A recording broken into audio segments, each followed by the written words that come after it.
हम शुरू करें। ओके, सबसे पहले बेहद बेहद खुशी है दोस्तों, फेसबुक और यूट्यूब पे जितने जुड़ चुके हैं आप सभी का बहुत बहुत स्वागत। एक अच्छी ताली के साथ हम परमेश्वर को धन्यवाद देंगे। Come on। मुझे खुशी है कि एवरी संडे रात को 10 बजे मैं आपके बीच में इन दिनों में लाइव आ रहा हूँ। और जितने फेसबुक पे जुड़ चुके हैं, जितने यूट्यूब पे जुड़ चुके हैं, आपसे रिक्वेस्ट है कि जितना हो सकता है आप लोग इसको जो है शेयर करें, वॉच पार्टी करें, और इसकी जो लिंक है फेसबुक यूट्यूब की, इसकी जो लिंक है कॉपी करें, और जहाँ जहाँ आप डाल सकते हैं आप इसको वहाँ पे कॉपी पेस्ट कर दीजिएगा, ठीक है ना। और मेरे साथ में जो है आज जूम के जो मंथन टीम है वो भी उपलब्ध हैं। तो मंथन टीम आप सबका वेलकम, मंथन टीम आप सबका वेलकम कर रहा हूं मैं जी, बहुत बहुत शुक्रिया। और आप लोग मुझे देख पा रहे होंगे, और साथ ही साथ आप लोगों के लिए मैंने जो है स्क्रीन शेयर किया हुआ है। अगर आपको स्क्रीन शेयर दिख रहा होगा तो एक बार हाथ कर दीजिए। क्या सबको स्क्रीन शेयर दिख रहा है? Okay, wonderful. जिसके कैमरा ऑफ है, नफे सिंह जी आपका कैमरा ऑफ है, प्रीति कुजूर जी आपका भी कैमरा ऑफ है। आपसे रिक्वेस्ट है कि आपका कैमरा ऑन करिए, और आपका जो कैमरा है वो उस तरीके से सेट करिए ताकि मैं आपको देख सकूं और हमारे जो लोग हैं वो आपको देख सकें। ओके, चलिए दोस्तों, एक प्रार्थना के साथ आज की जो बातें हैं आपके बीच में रखना शुरू करेंगे। आइए प्रार्थना करें। तो नतानियल हमारे बीच में है, जो कि नतानियल हमारे लिए प्रार्थना करेंगे। यस बेटा, प्रार्थना करिए। Hello, check. प्रभु धन्यवाद इस समय के लिए, और Lord. इस मंथन के समय के Yes, लिए Lord. जहाँ पे सब अपना अपना राय देंगे पिता। और मैं प्रार्थना करता हूँ सारे Yes. टेक्निकल टर्म जैसे कनेक्शन अच्छा रहे, सब Yes, चीज़ Lord. अच्छा रहे, सबका Yes, वॉइस Lord. क्लियर आए, Yes, और Lord. सभी जो है वो वचनों को समझे और उनसे बातें करें प्रभु। Yes lord. और पास्टर को भी सारी प्रकार का विजडम दीजिए बात करने Yes, के लिए, और Lord. सारी चीज़ों के लिए हम आपको सुनाओ कबूल कर। आमेन। आमेन। ओके, तो इसको कहते हैं प्रॉपर प्रार्थना। यहाँ किसी प्रकार का ना तो अन्य भाषा बोला गया है, ना ही पवित्र आत्मा का स्वागत किया गया है, और ना ही यीशु को ये कहा गया है कि आपका वेलकम करते हैं। जानते हैं क्यों? क्योंकि हम साउंड डॉक्ट्रिन वाले लोग हैं और हम जानते हैं कि क्या प्रार्थना करना है और क्या शब्दों को बोलना है। तो जिसके चलते मैं समझता हूँ कि एक ऐसा युग हम तैयार कर रहे हैं, एक ऐसी मसीह जनरेशन हम तैयार कर रहे हैं जहाँ बुद्धि से प्रार्थना की जाती है और समझ के साथ प्रार्थना की जाती है। तो जिसके चलते मैं समझता हूँ कि हम सभी को इस बात का ध्यान रखना है जब आप लोग मसीह जीवन जीते हैं ना। दोस्तों, कुछ अनाउंसमेंट्स हैं, और आपके स्क्रीन के ऊपर अगर आप देख पा बेटा मेरे को लाल पेन देना। अगर आप लोग कम कोई दिक्कत नहीं, फास्ट। अरे आजा बेटा, हाँ उसका ओपन करके देना फर्स्ट पार्ट। अभी पीछे चले जाओ। या तो कुछ अनाउंसमेंट्स हैं, और मैं चाहता हूं कि उस अनाउंसमेंट्स को आप देखेंगे, और फिर उसके बाद में जो है मंथन टीम से हम जो है बात करेंगे। तो अनाउंसमेंट बहुत इंपॉर्टेंट होता है। या वही है मंथन टीम, आपको जी दे दीजिए और वो अपने पास रखिए। तो मंथन टीम आप भी जरा फोकस करेंगे, क्योंकि आप लोगों के लिए भी अनाउंसमेंट जो है वो बहुत इंपॉर्टेंट है। तो मंथन टीम अगर सुन रहे हैं तो आपका मैं थंब देखना चाहूँगा जी, अगर आप लोग सुन पा रहे हैं, थैंक यू।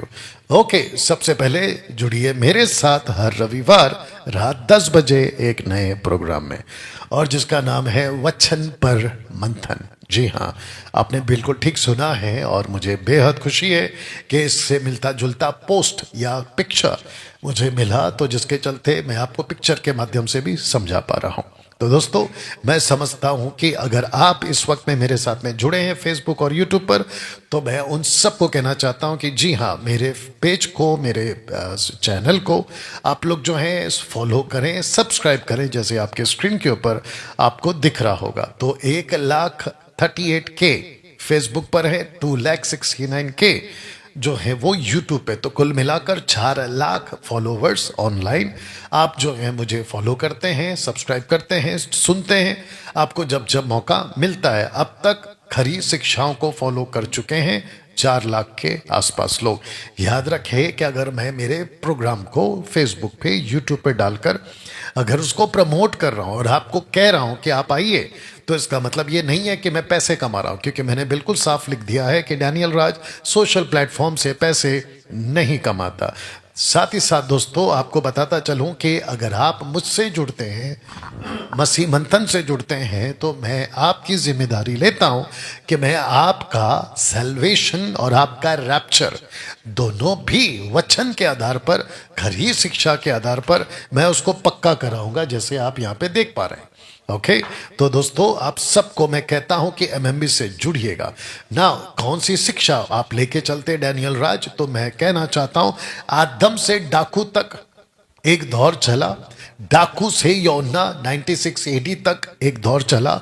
उस दौर को कहते हैं पूरा एक जनरेशन जिसको कहते हैं, और वो है 100 साल कलीसिया इतिहास। तो इसका मतलब है कि यीशु की कलीसिया, जिसको यीशु ने शुरुआत करी और जिसको यीशु ने कहा कि मैं अपनी कलीसिया बनाऊंगा, I will build my church, तो उसी कलीसिया को लेकर आज मसीह मंथन चल रहा है। अगर आप देख पाओगे कि पूरे 300 साल तक कलीसिया का इतिहास चला, अंटिल थर्ड जनरेशन, यानी कि थर्ड सेंचुरी, माफ करना, थर्ड सेंचुरी से लेके 17th सेंचुरी तक एक ऐसा युग चला जिसको हम कहेंगे डार्क एज टाइम, जहां पर कई वचनों की मिलावटें, बाइबल के अंदर बातों को जोड़ना, बाइबल में से बातों को निकालना, संतों की पूजा, मरे हुओं की पूजा, और ना जाने कितने सारे स्टैचूज, रोजरीज, और ऐसे पता नहीं कितने उटपटांग एक्टिविटीज जो है मसीह की दया में थोप दी गई। और जब ये जा रही थी मसीह के दया में शिक्षाएं, तो तभी वो कंक्रीट नहीं थी। लेकिन आज 21वीं सदी में कई ऐसी गलत शिक्षाएं हैं जो कंक्रीट बन चुकी हैं, और जिसके चलते 21st सेंचुरी में मसीह मंथन बैठक वापस से पहली सदी की कलीसिया के दौर को चला रहा है, अगर आप मेरी बात को समझ गए हैं। तो जिसके चलते आप सबको बताता चलूं कि आपको हम वही कलीसिया में चलाएंगे, उसी तरीके से हम चलाएंगे, क्योंकि पौलुस कहता है कि तुम्हें सीखना होगा कि मसीह के घर में यानी कलीसिया में बर्ताव कैसे करना है। ठीक है ना? ओके, मैं चाहता हूं कि आप सभी अगर जुड़ना चाहते हैं तो व्हाट्सएप ग्रुप जो भारत के लिए है और जिसका नंबर आपके सामने रखा गया है, अगर आप अंतर्राष्ट्रीय स्तर से हैं, पड़ोसी मुल्क पाकिस्तान, नेपाल, मिडल ईस्ट, या फिर आप विश्व के किसी भी कोने से, तो ये नंबर दिया गया है इंटरनेशनल व्हाट्सएप ग्रुप में, आप हमारे साथ में जुड़ सकते हैं। दोस्तों आपको बता दूं, खास करके मसीह मंथन के टीम को, कि यूथ मीटिंग स्टार्ट हो चुका है, और जिसकी जो जिम्मेदारी है सिस्टर पोलोमी घोष को हमने दिया है। और हम चाहते कि एवरी थर्सडे जितने एमएमबी के यूथ्स हैं वो आप शाम को 7 बजे पोलोमी घोष के साथ में आप जुड़ेंगे। महिलाओं की जो सभा है वो सैटरडे को है, और सिस्टर प्रीति कुजूर जो कि अभी हमारे साथ में मंथन टीम में भी जुड़ चुकी हैं, मैं उनको भी कहना चाहता हूं, और इनके साथ जो लोग जुड़ते हैं उनको भी कहना चाहता हूं कि आप लोग जो हैं सिस्टर के साथ में जुड़कर महिलाओं की जो सभा है आप उसको जरूर चलाएं। मुझे बेहद खुशी है कि किड्स चर्च स्टार्ट हो चुका है, और जिसके जिम्मेदारी जो है ब्रदर सिद्धार्थ जावले जी और दीपा परवानी जी, क्या हो रहा है मेरे साथ तो दीपा जी आपका भी वेलकम है, सिद्धार्थ जी आपका भी वेलकम है, और आप लोग दोनों मिलकर जो है किड्स चर्च को चला रहे हैं, मुझे उसकी खुशी है। तो जितने भी एमएमबी के लोग हैं और साथ ही साथ खरी शिक्षा को जानने वाले हैं, आप अपने बच्चों को हमारे साथ में मसीह मंथन बैठक किड्स चर्च के साथ में आप लोग कनेक्ट करा सकते हैं। दोस्तों आपको बता दूं कि पूरे भारत में एमएमबी की शाखाएं हैं, यानी कि ब्रांचेस है, ऑनलाइन है, फिजिकल है, वर्चुअल है। आप सभी जुड़ सकते हैं, और इस नंबर पे आप कॉल करके कहां कहां पर लीडर हैं आप उनसे संपर्क करवा सकते हैं। साथ ही साथ आपको बता दूं कि मैट्रिमोनी, मसीह मंथन बैठक मैट्रिमोनी ओनली फॉर एमएमबी, या फिर यह भी कह सकते हैं जो खरी शिक्षा के साथ चलते उन लोगों के लिए, मसीह विवाह का जो युवा हैं उन लोगों के लिए हमने एक जिसको कहते हैं कि चैनल या फिर एक वीडियो बनाने का प्लान किया है, जिसमें कम से कम 100+ मैरिज प्रोफाइल्स की जो है वीडियोस होंगी, यानी कि छोटी छोटी क्लिप्स होंगी, और उसको हम एक साथ रखेंगे और आप लोगों को उसकी लिंक देंगे एक ही वीडियो में। तो जिसके लिए आपको जो है इस नंबर पे कॉल करना है, जैसे वचन भी कहता है कि विवाह सब में आदर की बात समझी जाए। तो दोस्तों मैं चाहता हूं कि आपको ये बताता चलूं कि आप लोग जरूर, जो जितने यूथ हैं खास करके एमएमबी के, आप लोग ने अगर पहले इसका रजिस्ट्रेशन फीस दिया है 500, तो आपको देने की जरूरत नहीं है, और जो जो जुड़ता है उसको भी आपको पैसा देने की जरूरत नहीं है। आपका रजिस्ट्रेशन 500 रुपीज तब आएगा जब आप इसकी लिंक मांगोगे, तब आपको देना है। ये कुछ नंबर्स हैं जो आपको हेल्पलाइन के तौर पे यानी मसीह मंथन बैठक से अगर आप जुड़ना चाहते हैं, कोई जानकारी पाना चाहते हैं, तो आपको कॉल करना है एमएमबी के ऑफिस में। पहला नंबर है सिस्टर नीता सोलोमन जी को आपको करना है, सिस्टर शिवान जी को आपको कॉल करना है, शकुंतला जी को आपको कॉल करना है, जो कि स्पिरिचुअल काउंसलर के रूप में आपके लिए उपलब्ध किया गया है। तो आप इन सबको जो है, और साथ ही साथ द बॉडी ऑफ क्राइस्ट भी यानी मसीह की देह जो एमएमबी का नहीं है, अगर वो भी कॉल करना चाहे शकुंतला जी को, तो आप उनको कॉल कर सकते हैं, नेशनल या इंटरनेशनल ना। दोस्तों आपको बताता चलूं कि फ़ोन करने का जो समय है वो 11 से लेकर शाम को 6 बजे तक का ही आपको समय है। उसके बाद आपको जो है मैसेज ड्रॉप करना है और बाद में आपको कॉल जो है किया जाएगा टीम की तरफ से। मसीह मंथन बैठक का जो अगला टीम है वो है 19 तारीख को सितंबर, इसी महीने शुक्रवार रात को 10 बजे। और जितने पास्टर्स और लीडर्स हैं एमएमबी के, आप लोगों को मैंडेटरी है कि आपको शुक्रवार के दिन आपका कोई एक्टिविटीज आप नहीं करोगे।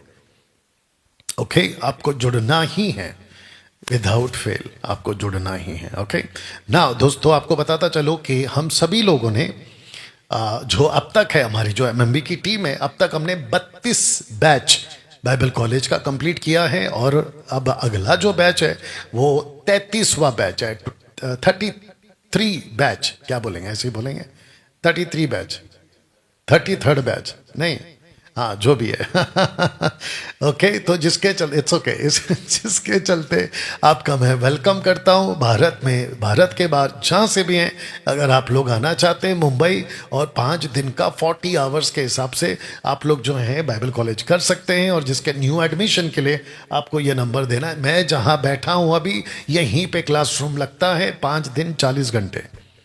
और आने वाले कुछ 2 दिन बाद आप गवाही सुनोगे कि बैच नंबर 32 ने क्या क्या सीखा है और कैसे परमेश्वर उनके बीच में काम किया है। उसको भी देना बैठने के लिए।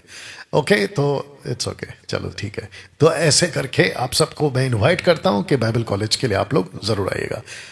ओके मुझे बेहद खुशी है कि पाकिस्तान के जो हमारा पड़ोसी मुल्क है वहाँ से जफ़र अली जी के 2 बच्चे हैं, जिसमें से एक बच्चे का नाम है जो उनका क्या कहते हैं, स्पेलिंग का गड़बड़ है क्या, बॉय का नहीं ना, ठीक है ना, हाँ यूसुफ उनका एक लड़का है, और मन्नत उनकी एक अभी जो लड़की हुई है। और मैं माफ़ी चाहता हूँ जाफ़र अली जी आपसे कि पिछले हफ्ते आपके बच्चे का समर्पण होना था ऑनलाइन, लेकिन आप जानते हैं कि सब गड़बड़ चल रहा था, जिसके चलते आज आपके बच्चे का समर्पण होगा पिता पुत्र पवित्र आत्मा के नाम से।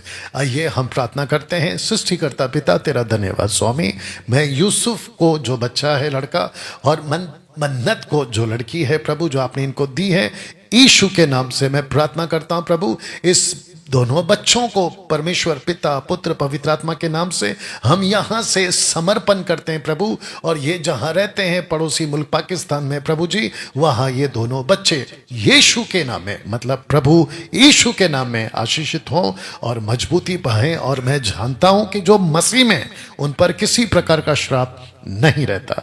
प्रभु जी इन सबको तेरे अनुग्रह में चलाने के लिए कृपा मांगते हैं, ये प्रार्थना यीशु के नाम में, आमीन। तो आपको बहुत बहुत स्वागत जाफ़र अली जी, आपको हम वेलकम करते हैं। और साथ ही साथ दोनों बच्चों को हम जो है आपको शुभकामनाएं देते हैं कि आप इन बच्चों को प्रभु के राज्य में बढ़ाएं। और इसकी जो सर्टिफिकेट है आपके पाकिस्तान में अगर आपको चाहिए भिजवाना है, क्योंकि वो वहाँ नहीं चलेगा, क्योंकि हमारा जो रजिस्ट्रेशन है वो भारत के लिए, तो पड़ोसी मुल्क पाकिस्तान के लिए वो काम नहीं आएगा। लेकिन अगर आपको फिर भी चाहिए आपके दिल की तसल्ली के लिए, तो हम आपको सॉफ्ट कॉपी ऑनलाइन भेज देंगे।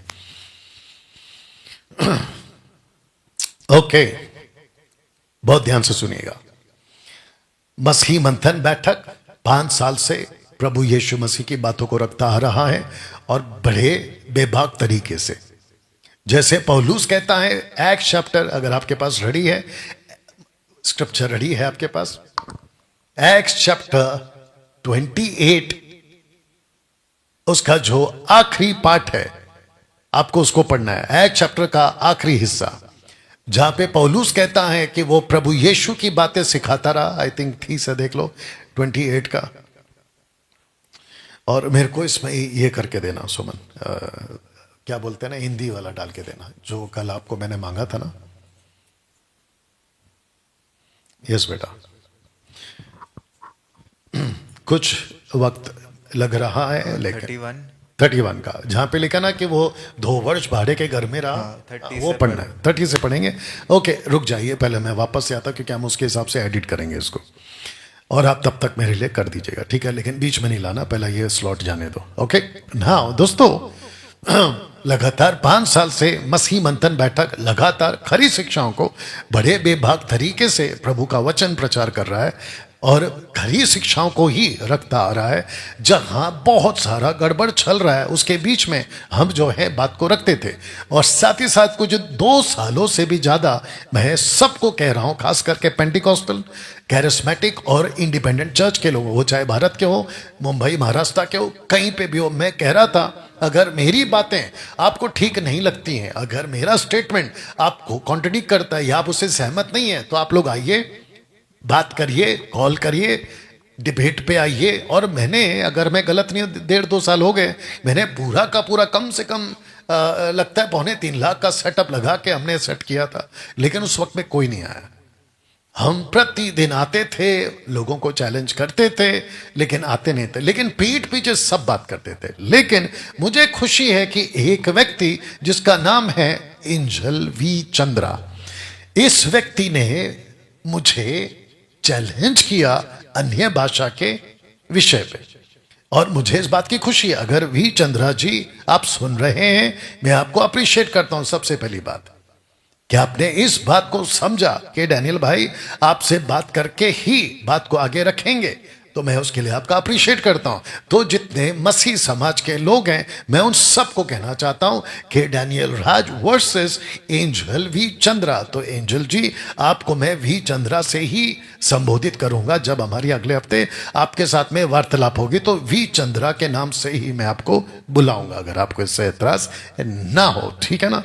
तो अगर ये वीडियो आपके पास पहुंचती है तो मैं चाहता हूं कि आपको ये बता दूं कि हम मसीह मंथन वाले, बाइबल के बाहर से, और पेंटिकॉस्टल कैरिस्मेटिक इंडिपेंडेंट चर्च वाले, आप सबको कहना चाहता हूं कि डैनियल राज परमेश्वर के वचन के बाहर बात नहीं करता है। तो जिस चीज को आपको लगता है कि डैनियल राज ऐसे कैसे बात कर रहा है, तो उसके लिए एक स्क्रिप्चर पढ़वा रहा हूं, एक्ट चैप्टर 28 एंड वर्स 30, प्रेरितों की किताब 28 का 30। यस बेटा। वह पूरे 2 वर्ष अपने भाड़े के घर में रहा, और जो उसके पास आते थे उन सब से मिलता रहा, और बिना रोक टोक बहुत निडर होकर परमेश्वर के राज्य का प्रचार करता और प्रभु यीशु मसीह की बातें सिखाता रहा। ओके, अब आपके पास में ग्रीक बाइबल भी है, तो मैं चाहता हूं कि आप तब तक उसको निकाल के रखें, और मुझे वो पार्ट चाहिए जहां वो सिखाता रहा। तो वो डिडास्को या डिडास्का ऐसा कुछ ट्रांसलेशन आएगा। तो फिर से कह देता हूं कि पौलुस बिना रोक टोक निडर होकर परमेश्वर की बातों को सिखाता रहा, जिसको नतानियल अभी चेक करके मुझे बताएगा। तो दोस्तों, हमने इनके चैलेंज को एक्सेप्ट किया है। साथ ही साथ ये वाला जो वचन है, मिल गया बेटा, साथ ही साथ देख लो उसका ट्रांसलेशन, टीच का क्या वर्ड है? डिडास्कॉन। डिडास्का या डिडास्को? हाँ, डिडास्को। डिडास्को। ओके, तो इसका मतलब क्या है, आप उसको भी चेक कर लो। Pure teaching. तो जब वो शिक्षा देते थे तो बिना रोक टोक और निडर होकर, और यही मैंने सीखा है, क्योंकि पौल कहता है 1 कुरिन्थियों 11:1 में, follow me as I follow Christ. तो मैं पौलुस की और यीशु की नकल करता हूं, डंके की चोट पे बोलता हूं, और मैं बिल्कुल बेबाक तरीके से परमेश्वर की बातों को रखता हूं। जैसे पत्रस कहता है, 1 पत्रस उसका 4 अध्याय वचन 10 या 11, अगर मैं गलत नहीं हूं, कहता है कि वचन को ऐसे प्रचार करो जैसे उसको प्रचार करना चाहिए, या जैसे बोलो जैसे उसको बोलना चाहिए। To teach. टू टीच या डिडास्को मीन्स टू टीच। ओके, साथ ही साथ मैं चाहता हूं कि नतानियल आप इसको भी पढ़ें, जो कि आप लोगों के लिए रखा है। क्या रखा है देखिए, एक्ट्स चैप्टर 13 वर्स 10। हे सारे कपट और सब चतुराई से भरे हुए शैतान की संतान, सकल धर्म के बैरी, क्या तू प्रभु के सीधे मार्गों को टेढ़ा करना ना छोड़ेगा? ओके, अब इस वचन को एंजल जी या वी चंद्रा जी आप यूज करना चाहे मेरे ऊपर, आप कर सकते हैं, लेकिन अगर मुझे लगा है आपका जो जिब्रिश है वो परमेश्वर के वचन के अनुसार नहीं है, तो मैंने इस वचन को यूज किया है। तो जिसके चलते मैं वापस कहना चाहता हूं कि बड़े अच्छे तरीके से और बड़े सफाई तरीके से, लेकिन बिना किसी मिलावट के, बेबाक तरीके से आप अपनी बात को रखिए और मैं अपनी बात को रखूंगा। तो दोस्तों, जिसके चलते हमने जो है लाइव डिबेट 21 सितंबर यानी कि अगले हफ्ता Sunday 8 PM according to India standard time. अभी हम रात को मिले हैं, लेकिन जब आप मिलेंगे तो वो 8 बजे मिलेंगे। और लिखा है कि all gibberish speaking people get ready to exposed, क्योंकि मैं मानता हूं कि ग्लोसा है और वी चंद्रा कहते हैं कि वो जिब्रिश है, तो इसके ऊपर हमारी बात होगी। तो देखते हैं क्या होता है। तो जिसके चलते speaking in tongues, human language, ecstatic utterance, इसको भी आपको लेकर चलेंगे। एक्सटैटिक अटरेंस, ये एक्सटैटिक है या फिर ह्यूमन लैंग्वेज है, इसके ऊपर बात होगी, तो डिबेट होगा, ठीक है ना। ओके वी चंद्रा जी, आपसे एक बात आप चूक गए थे जब आपने पोस्ट डाला था। आपने कहा था कि मैं डैनियल राज को अन्य भाषा पर चर्चा व बहस करने का न्योता देता हूं। मेरी फ्रेंड लिस्ट में से कोई भी इन भाई को मेरा संदेश पहुंचा दे। अब सुनिए, अगर ये भाई तैयार हैं तो हम इसके लिए एक दिन ठहरा लेते हैं और चर्चा को जूम मीटिंग पर करेंगे, जिससे हम सार्वजनिक करें।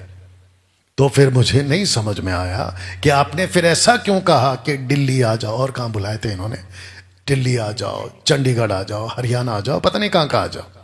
और मैंने इनको कहा था कि अगर आपको फेस टू फेस करना है तो मुंबई आ जाओ, क्योंकि मैं मुंबई को छोड़कर बाहर किसी स्टेट में कम से कम 2025 में तो नहीं जा सकता, क्योंकि मेरे अपनी अपनी क्या कहते हैं डेट्स हैं मुंबई के लिए, महाराष्ट्र के लिए, जो मैं बाइबल कॉलेज चला रहा हूँ। आपके इसी पोस्ट को पढ़कर मैंने आपके चैलेंज को एक्सेप्ट किया था, जैसे आप देख रहे हैं। तो दोस्तों, आपको बताना चाहता हूं कि वी चंद्रा जी ने मुझे जूम पर चैलेंज किया था और मैंने जूम का ही चैलेंज एक्सेप्ट किया है। इनसे बात हुई हमारी टीम से, जो कि उसमें से एक मेंबर यहीं पे खड़ी हैं, और उन्होंने कहा कि आपको बाहर नहीं बुला सकते, आपको जूम पर ही आना होगा। बट आपका जो पोस्ट है जो आपने डाला है, कोई बात नहीं, हमको कोई फर्क नहीं पड़ता है, ठीक है ना। आपको जैसा ठीक लगा आपने किया, लेकिन मेरा फर्ज है कि पब्लिक को बताना कि आपने चैलेंज पहले जूम पर किया था, उसके ऊपर आप टिके रहिए। और उसी बात को मैं यहां पे रखना चाहता ना। दोस्तों, जैसे मुझे पता चला कि वी चंद्रा जी डिबेट के लिए एक्सेप्ट कर चुके हैं, तो मैंने सोचा कि ऐसा होता है ना कि जब एक व्यक्ति आगे आता है तो बाकी लोगों को भी लगता है कि भाई हमको भी आना चाहिए। तो ऐसे लोगों के लिए मैं मौका देता हूं कि आइए, जूम पर आइए, एक पहला ऑप्शन है। और साथ ही साथ में मैं चाहता हूं कि आप लोग मुझे इस नंबर पे कॉल करके आप रात 8 बजे की जूम की डेट आप कंफर्म करें, और किसी भी विषय पे, जैसे कि मैं और एक ऑप्शन दे देता हूं, अगर किसी को मुंबई महाराष्ट्र से जूम पर, माफ करना, फेस टू फेस आना है तो आप मुंबई आ सकते हैं, या भारत के भी किसी कोने से आप मुंबई आ सकते हैं। और मेरे साथ में इस हॉल पे या देख लो कैसा दिख रहा है, उसमें आपके लिए मैंने बकायदा हॉल का प्रबंध किया है।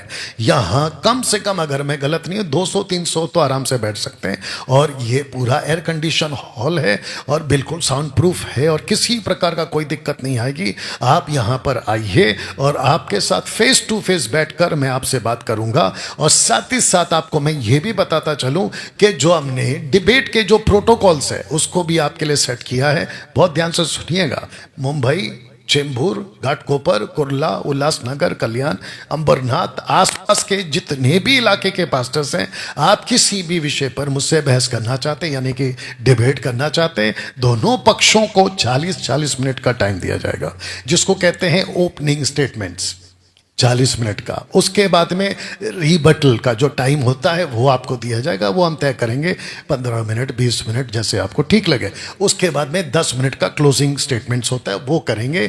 लेकिन सब कुछ, जिसको कहते हैं Bible will the final authority, Bible will be the final authority, जिसको कहते हैं इन कॉन्टेक्स्ट आपको बात करना होगा, ठीक है ना। तो जिसके चलते मैं चाहता हूं कि या तो जूम पर या तो फेस टू फेस आप लोग जो हैं आ सकते हैं। और जिसके लिए अन्य भाषा पे डिबेट करना है, आग का बपतिस्मा पे डिबेट करना है, दशमांश के वाद पे डिबेट करना है, यहूदीवाद पे डिबेट करना है, क्या महिला पास्टर बन सकती है उस पर डिबेट करना है, आर वी लिटिल गॉड्स, क्या हम छोटे परमेश्वर है, उसके ऊपर डिबेट करना है, पानी का बपतिस्मा 1 नाम का या 3 नाम का, उस पर डिबेट करना है, आत्मिक पिता बुला सकते कि नहीं बुला सकते, उस पर डिबेट करना है, हेड कवरिंग यानी महिला सर पे दुपट्टा डालकर प्रार्थना करे नहीं करे, उस पर डिबेट करना है, ट्रिनिटी त्रिएक परमेश्वर या ट्रायून गॉड, उस पे अगर आपको डिबेट करना है तो ये सारे के सारे आपको जो है हम मौका देंगे। आप आइए फेस टू फेस या तो जूम पर, दो ऑप्शन है, और जो नंबर आपको कॉल करना ये वाला है ना। दोस्तों आज का टॉपिक है हमारा मंथन, जो होगा वो है प्रार्थना और उपवास। तो जितने मेरे साथ में इस वक्त में जुड़ चुके हैं, मैं उन सबको इस वक्त में सामने लाना चाहता हूं, और आप लोग मेरे सामने आ चुके हैं। और मैं सबसे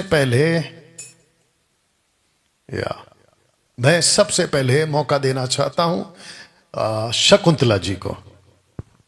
अरे ये क्यों नहीं आया? एक सेकंड दीजिए, तुम लोग बोलना भी तो चाहिए ना, नहीं आया बोल के। ओके, अब आ गया, अब आ गया। ओके ठीक है। ओके, तो अभी हम क्या करें, आपके पास ऑप्शन है सुमन, हाँ कर लेना अगर जब तक कर सकते हो। ओके, तो दोस्तों इस वक्त में सिस्टर शकुंतला जी से हम सुनना चाहेंगे। सिस्टर शकुंतला जी, अगर आपको आवाज आ रही है तो एक बार बात कर लीजिए, या बात कर Praise the लीजिए। Lord, sir. या praise the lord, praise the lord. Okay Shakuntala ji, आप साथ ही साथ मसीह मंथन बैठक की आप क्या कहते हैं, स्पिरिचुअल काउंसलर भी हैं, काउंसलिंग करती हैं आप, और मैं आपको स्पॉट कर देता। ठीक है, मैं कर रहा हूँ, लिव इट, मैं कर रहा हूँ। ओके, आ गया, ठीक है। शकुंतला जी, अब आपको कम से कम कितने लोग हैं, टोटल कितने लोग हैं? ओके, कम से कम 550 के आसपास में आपको लोग जो है इस वक्त में देख रहे हैं। और मैं चाहता हूं कि आप मसीह मंथन टीम की सदस्य हैं, और मैं चाहता हूं कि आप अपना नाम और आप कहां से हैं वो बता दें। और साथ ही साथ मैं आपको बता दूं कि शकुंतला जी जो है वो एमएमबी की लीडर भी हैं, और साथ ही साथ पेशे से ये एक टीचर हैं। ओके, आइए सुनते हैं शकुंतला जी, आपका समय शुरू। प्रेज द लॉर्ड सर, और सभी को प्रेज द लॉर्ड। मैं एक्चुअली एमएमबी की स्पिरिचुअल काउंसलर हूँ, और मेरा जो फ़ोन नंबर है वो है 8888612213। तो आप अगर आपको बाइबल से रिलेटेड या फिर आपके परिवार से संबंधित कोई भी प्रॉब्लम है, कुछ भी है, तो आप मुझे कभी भी कॉल कर सकते हैं। वॉइस क्लिप भेज सकते हैं अगर मैं कॉल नहीं उठाती हूँ तो, और जैसा आपको सही लगे आप आपकी प्रॉब्लम मुझ तक पहुंचा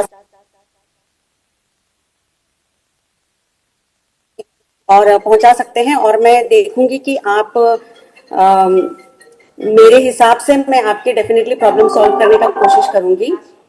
तो आज का जो टॉपिक है वो है उपवास और प्रार्थना। इस विषय पे एक्चुअली मुझे ये लगता है कि ये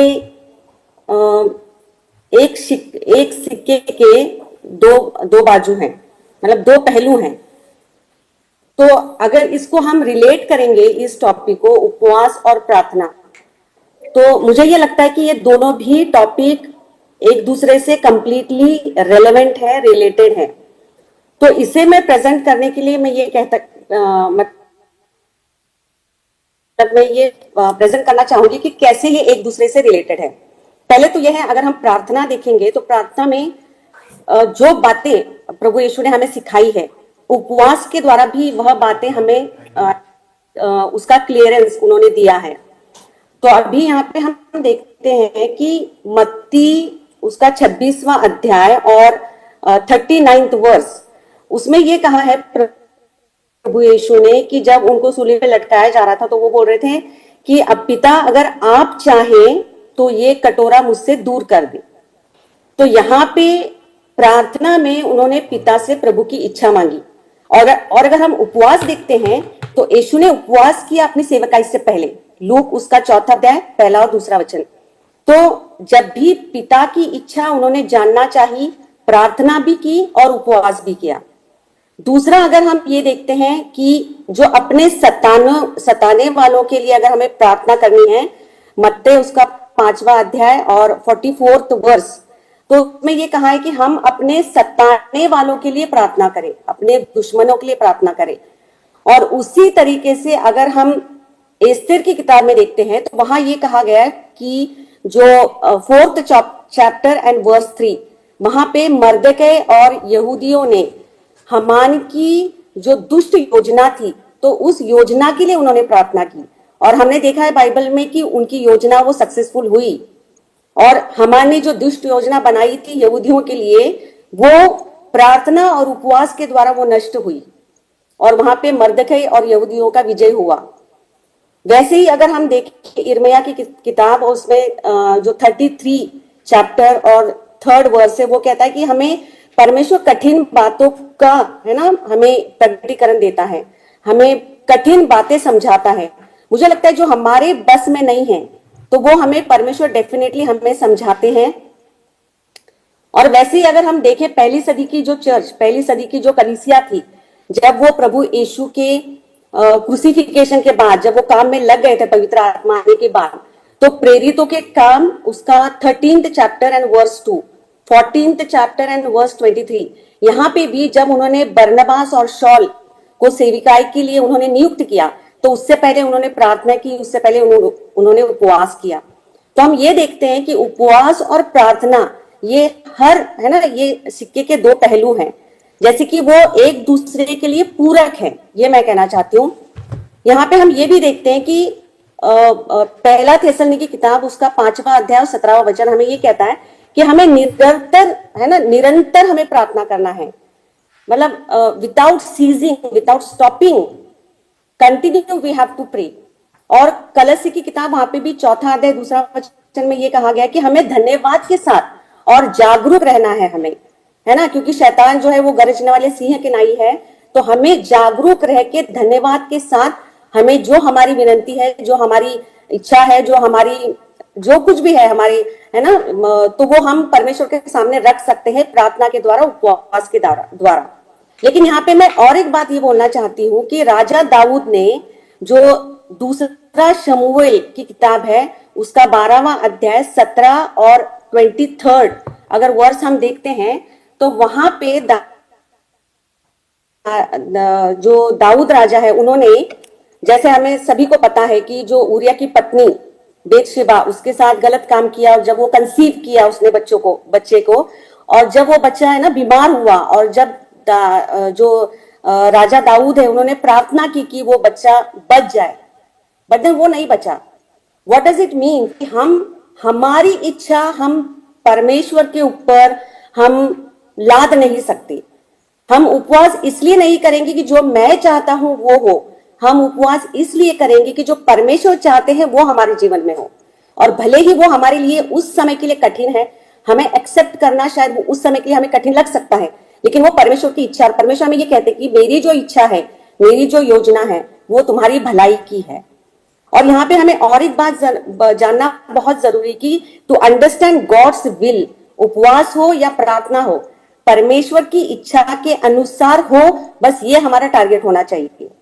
तो यहाँ पे मैं तो ये कहूंगी जो उपवास, उस जमाने के लोग, उपवास का मतलब क्या था कि हम खाना पीना 3 दिन खाना नहीं खाएंगे। जैसे दानियल ने भी राजा का जो भोजन था उन्होंने उसको नाकार दिया। तो यहाँ पे भूखा रहना, एक्चुअली भूखा रहना इसे मैं उपवास नहीं कहूंगी, बल्कि मैं ये कहूंगी कि परमेश्वर के वचनों को सही से जानना, इसकी भूख होना बहुत इंपॉर्टेंट है। और तभी हम परमेश्वर में उपवास और प्रार्थना इसको रिलेवेंटली हम ले पाएंगे, हम आगे बढ़ पाएंगे। और अगर हम जगत से नहीं, बाइबल ये कहती है कि हम जगत से नहीं वरन और जगत भी हमारे लिए नहीं है। तो अगर ऐसा है तो इस वचन के अनुसार हमें जिन वस्तुओं का, है ना, जो भी हमारे लिए अट्रैक्शन है उसका अगर हम त्याग करते हैं, तो आई थिंक कि even that we call as a fasting. कि अगर मैंने मेरा मोबाइल का त्याग किया, अगर मैंने सोशल मीडिया का त्याग किया, अगर मेरी नींदों को त्याग किया, अगर मैं बाइबल वचन पढ़ने में इतनी मग्न हूं कि मैंने बाकी की सारी चीजों को मैंने सेकेंडरी और प्राइमरी जो है अगर मैंने बाइबल को स्थान दिया है, तो डेफिनेटली वो भी मेरे लिए उपवास ही है। तो मैं तो ये कहूंगी कि जैसे पहला करिन्थ वहां पे 15 अध्याय 30 वर्ष में ये कहा गया, पौलुस ये कहते हैं कि आई डाई एवरी डे। तो व्हाट डज इट मीन कि मैं जगत के लिए मरा हूं। तो इसका मतलब कि हमें जो परमेश्वर को पसंद नहीं है, जो प्रभु यीशु को पसंद नहीं है, उनकी सेवकाई में चलते हुए उन चीजों को त्यागना, डेफिनेटली वो हमारे लिए उपवास है।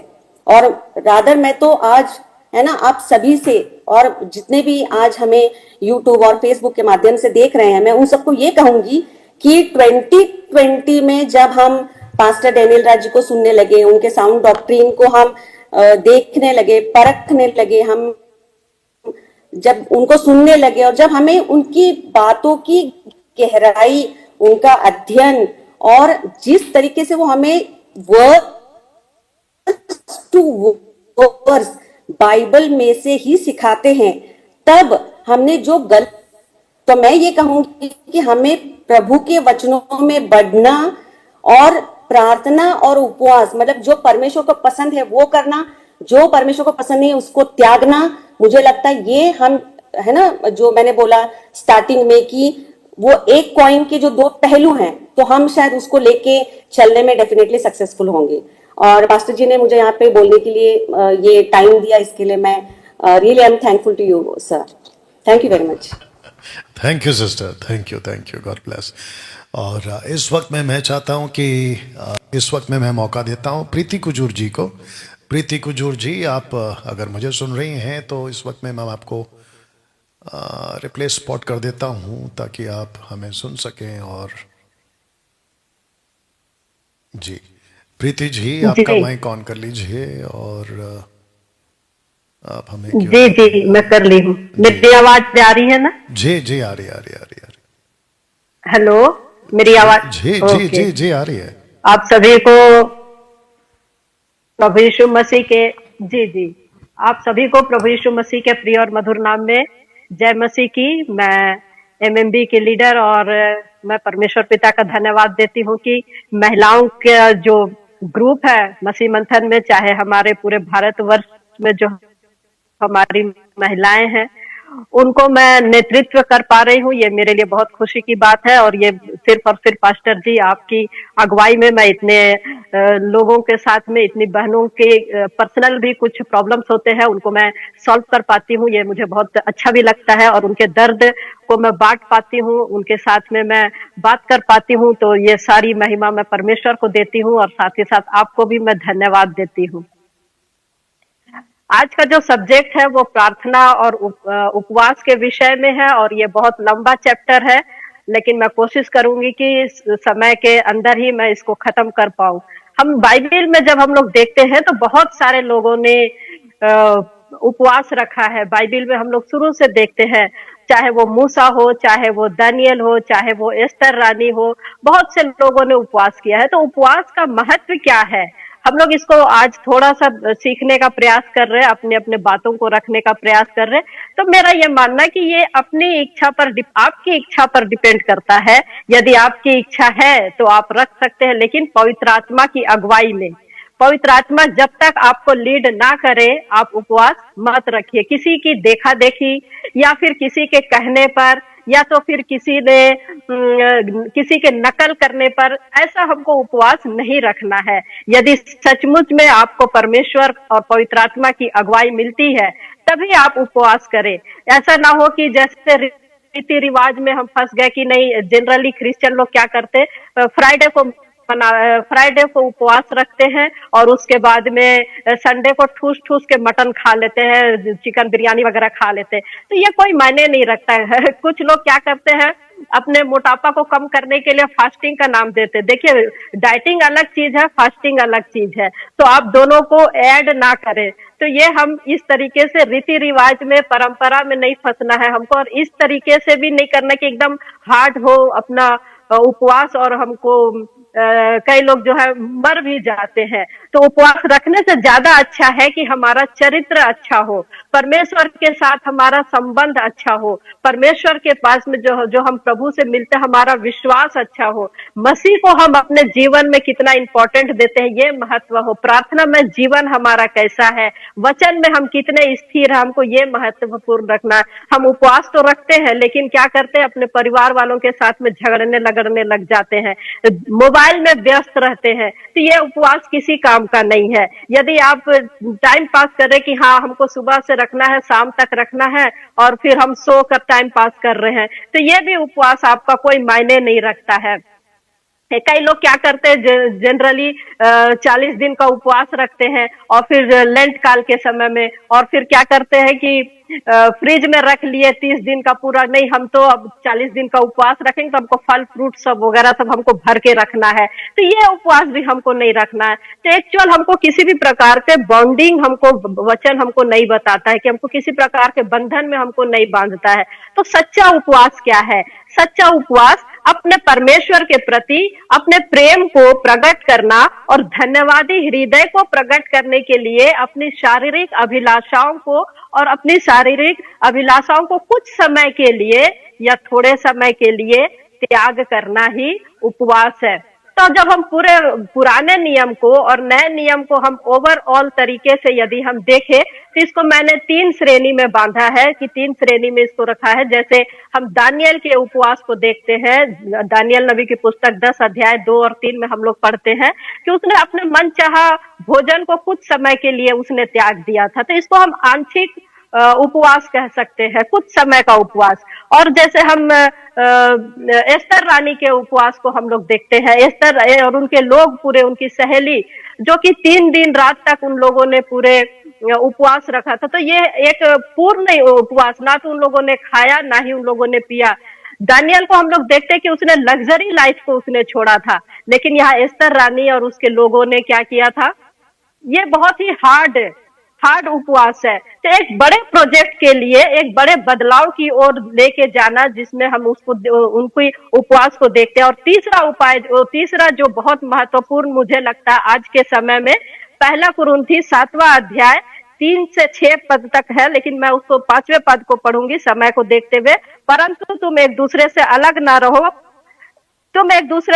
ना रहो, परंतु केवल कुछ समय तक आपस की सम्मति से कि प्रार्थना के लिए अवकाश मिले और फिर एक साथ रहो। ऐसा ना हो कि तुम्हारे असंयम के कारण शैतान तुम्हें परखे। तो ये पति पत्नी के जो संबंध है, ये कुछ समय के लिए परमेश्वर हमको कहता है कि कुछ समय के लिए अलग हो। कहीं ऐसा ना हो कि आप असंयमी हो जाए और असंयमी के कारण शैतान आपको परखे और आप गिर जाए। लेकिन फिर आगे कहता है पौलुस की यह अनुमति है, ना कि आज्ञा। तो हम 3 प्रकार की बातों को हम यहाँ देख रहे हैं कि हम धन्यवादी मन प्रकट कर सकते हैं और परमेश्वर के साथ में संबंध और अधिक हम मजबूत बना सकते हैं। तो हम किस प्रकार का उपवास रखते हैं?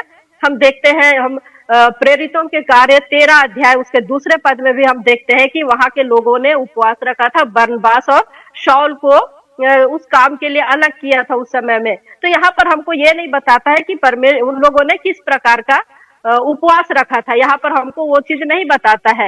एक परमेश्वर के प्रति धन्यवादी मन प्रकट करना, उपवास और प्रार्थना दोनों चीजें मायने रखता है। तो हमको ये बाध्य नहीं करता कि हमको उपवास रखना जरूरी है, लेकिन उपवास के द्वारा हम परमेश्वर के नजदीक आने का ये अच्छा उपाय है। लेकिन फिर भी पवित्र आत्मा यदि आपकी अगुवाई ना करे तो बेहतर है कि आप उपवास ना रखे।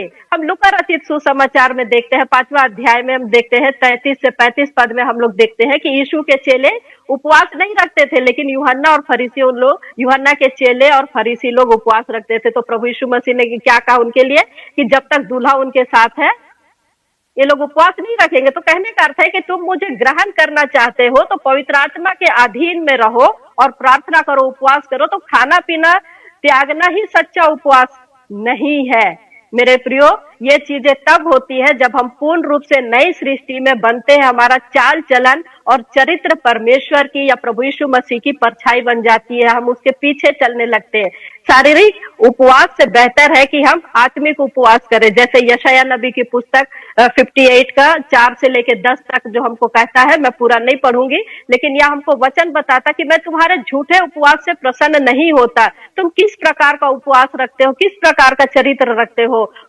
वचन हमको बताता है कि प्रभु का चरित्र रखो, दीनता का चरित्र रखो, प्रेम से रखो, भलाई को रखो और फिर तुम उपवास रखो, तब ये तुम्हारे लिए आशीष का कारण ठहरेगा। यदि हमारे पास में ये नहीं है तो हमारा उपवास करना व्यर्थ है, हमारा उपवास करना व्यर्थ है। हम किस रीति से उपवास करें, नहीं तो ऐसा ना हो कि मत्ती 25 का जो 31 से 46 तक कहता है मैं तुम्हें बाई ओर और दाहिनी ओर करेंगे। तो उपवास अवश्य ही रखे, लेकिन पवित्र आत्मा की लीड ना हो तो आप ना रखे, किसी को देखा देखी ना करे, तो हमारा संबंध परमेश्वर के साथ में और गहरा होता चला जाता है। जब हम उपवास रखते हैं, प्रभु यीशु मसीह के उपवास से हम क्या सीखते हैं? हमारी सेवकाई प्रभु में अच्छे से आगे बढ़े, अच्छे से आरंभ हो सके। आप अपनी सेवकाई के लिए आप उपवास रख सकते हैं। जब हम उपवास के साथ प्रार्थना करते हैं, तब हम अपने शरीर की इच्छाओं को आत्मिक रूप से दबाने पाते हैं, या शरीर की अभिलाषाओं पर हम आत्मिक रूप से हावी होने लगते, चाहे वो क्रोध हो,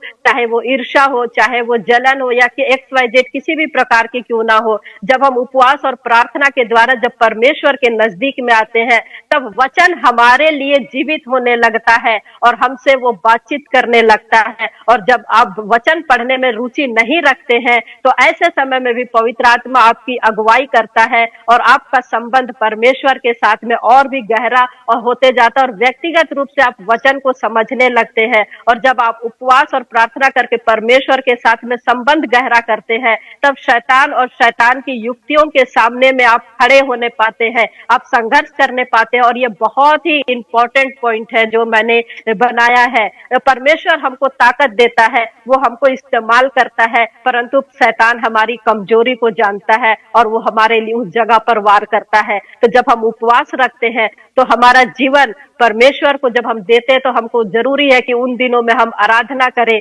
वचन की संगति में रहे और प्रार्थना में जीवन बिताए। कहीं ऐसा ना हो कि आपका उपवास करना व्यर्थ ठहरे और आशीष पाने से आप वंचित हो जाए।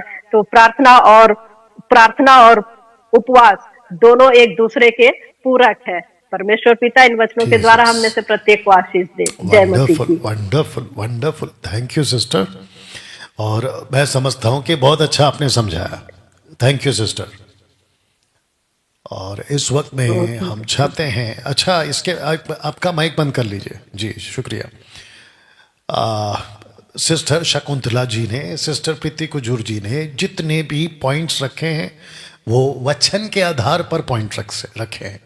और इन दोनों ने अभी तक जितने भी स्टेटमेंट्स दिए हैं, जिसको कहते हैं application statement on basis of scriptures, दोनों ने कभी नहीं कहा अपने पूरे स्टेटमेंट्स में आप मनचाहा उपवास करो, बल्कि इन्होंने कहा परमेश्वर की मर्जी पे उपवास करो।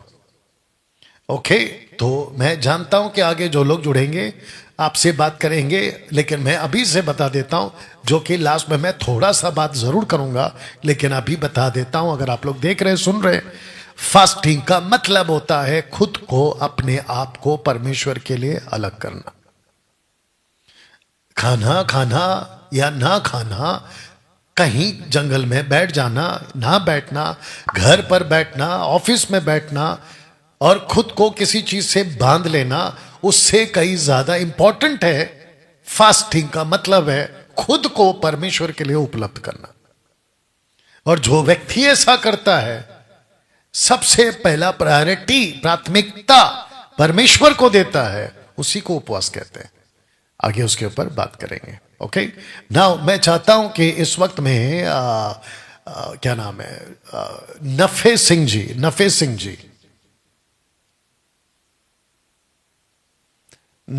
जी आ जाइए। आपका माइक ऑन कर लीजिए सर। नफे सिंह जी। जी, आवाज आ रही है? जी आ रही है जी। आज का हम परमेश्वर के वचन में हम सीखते हैं कि जैसा हमने प्रार्थना और उपवास के विषय में अभी जैसे दो सिस्टर लोगों ने बताया, हम उनकी बात से सहमत हैं।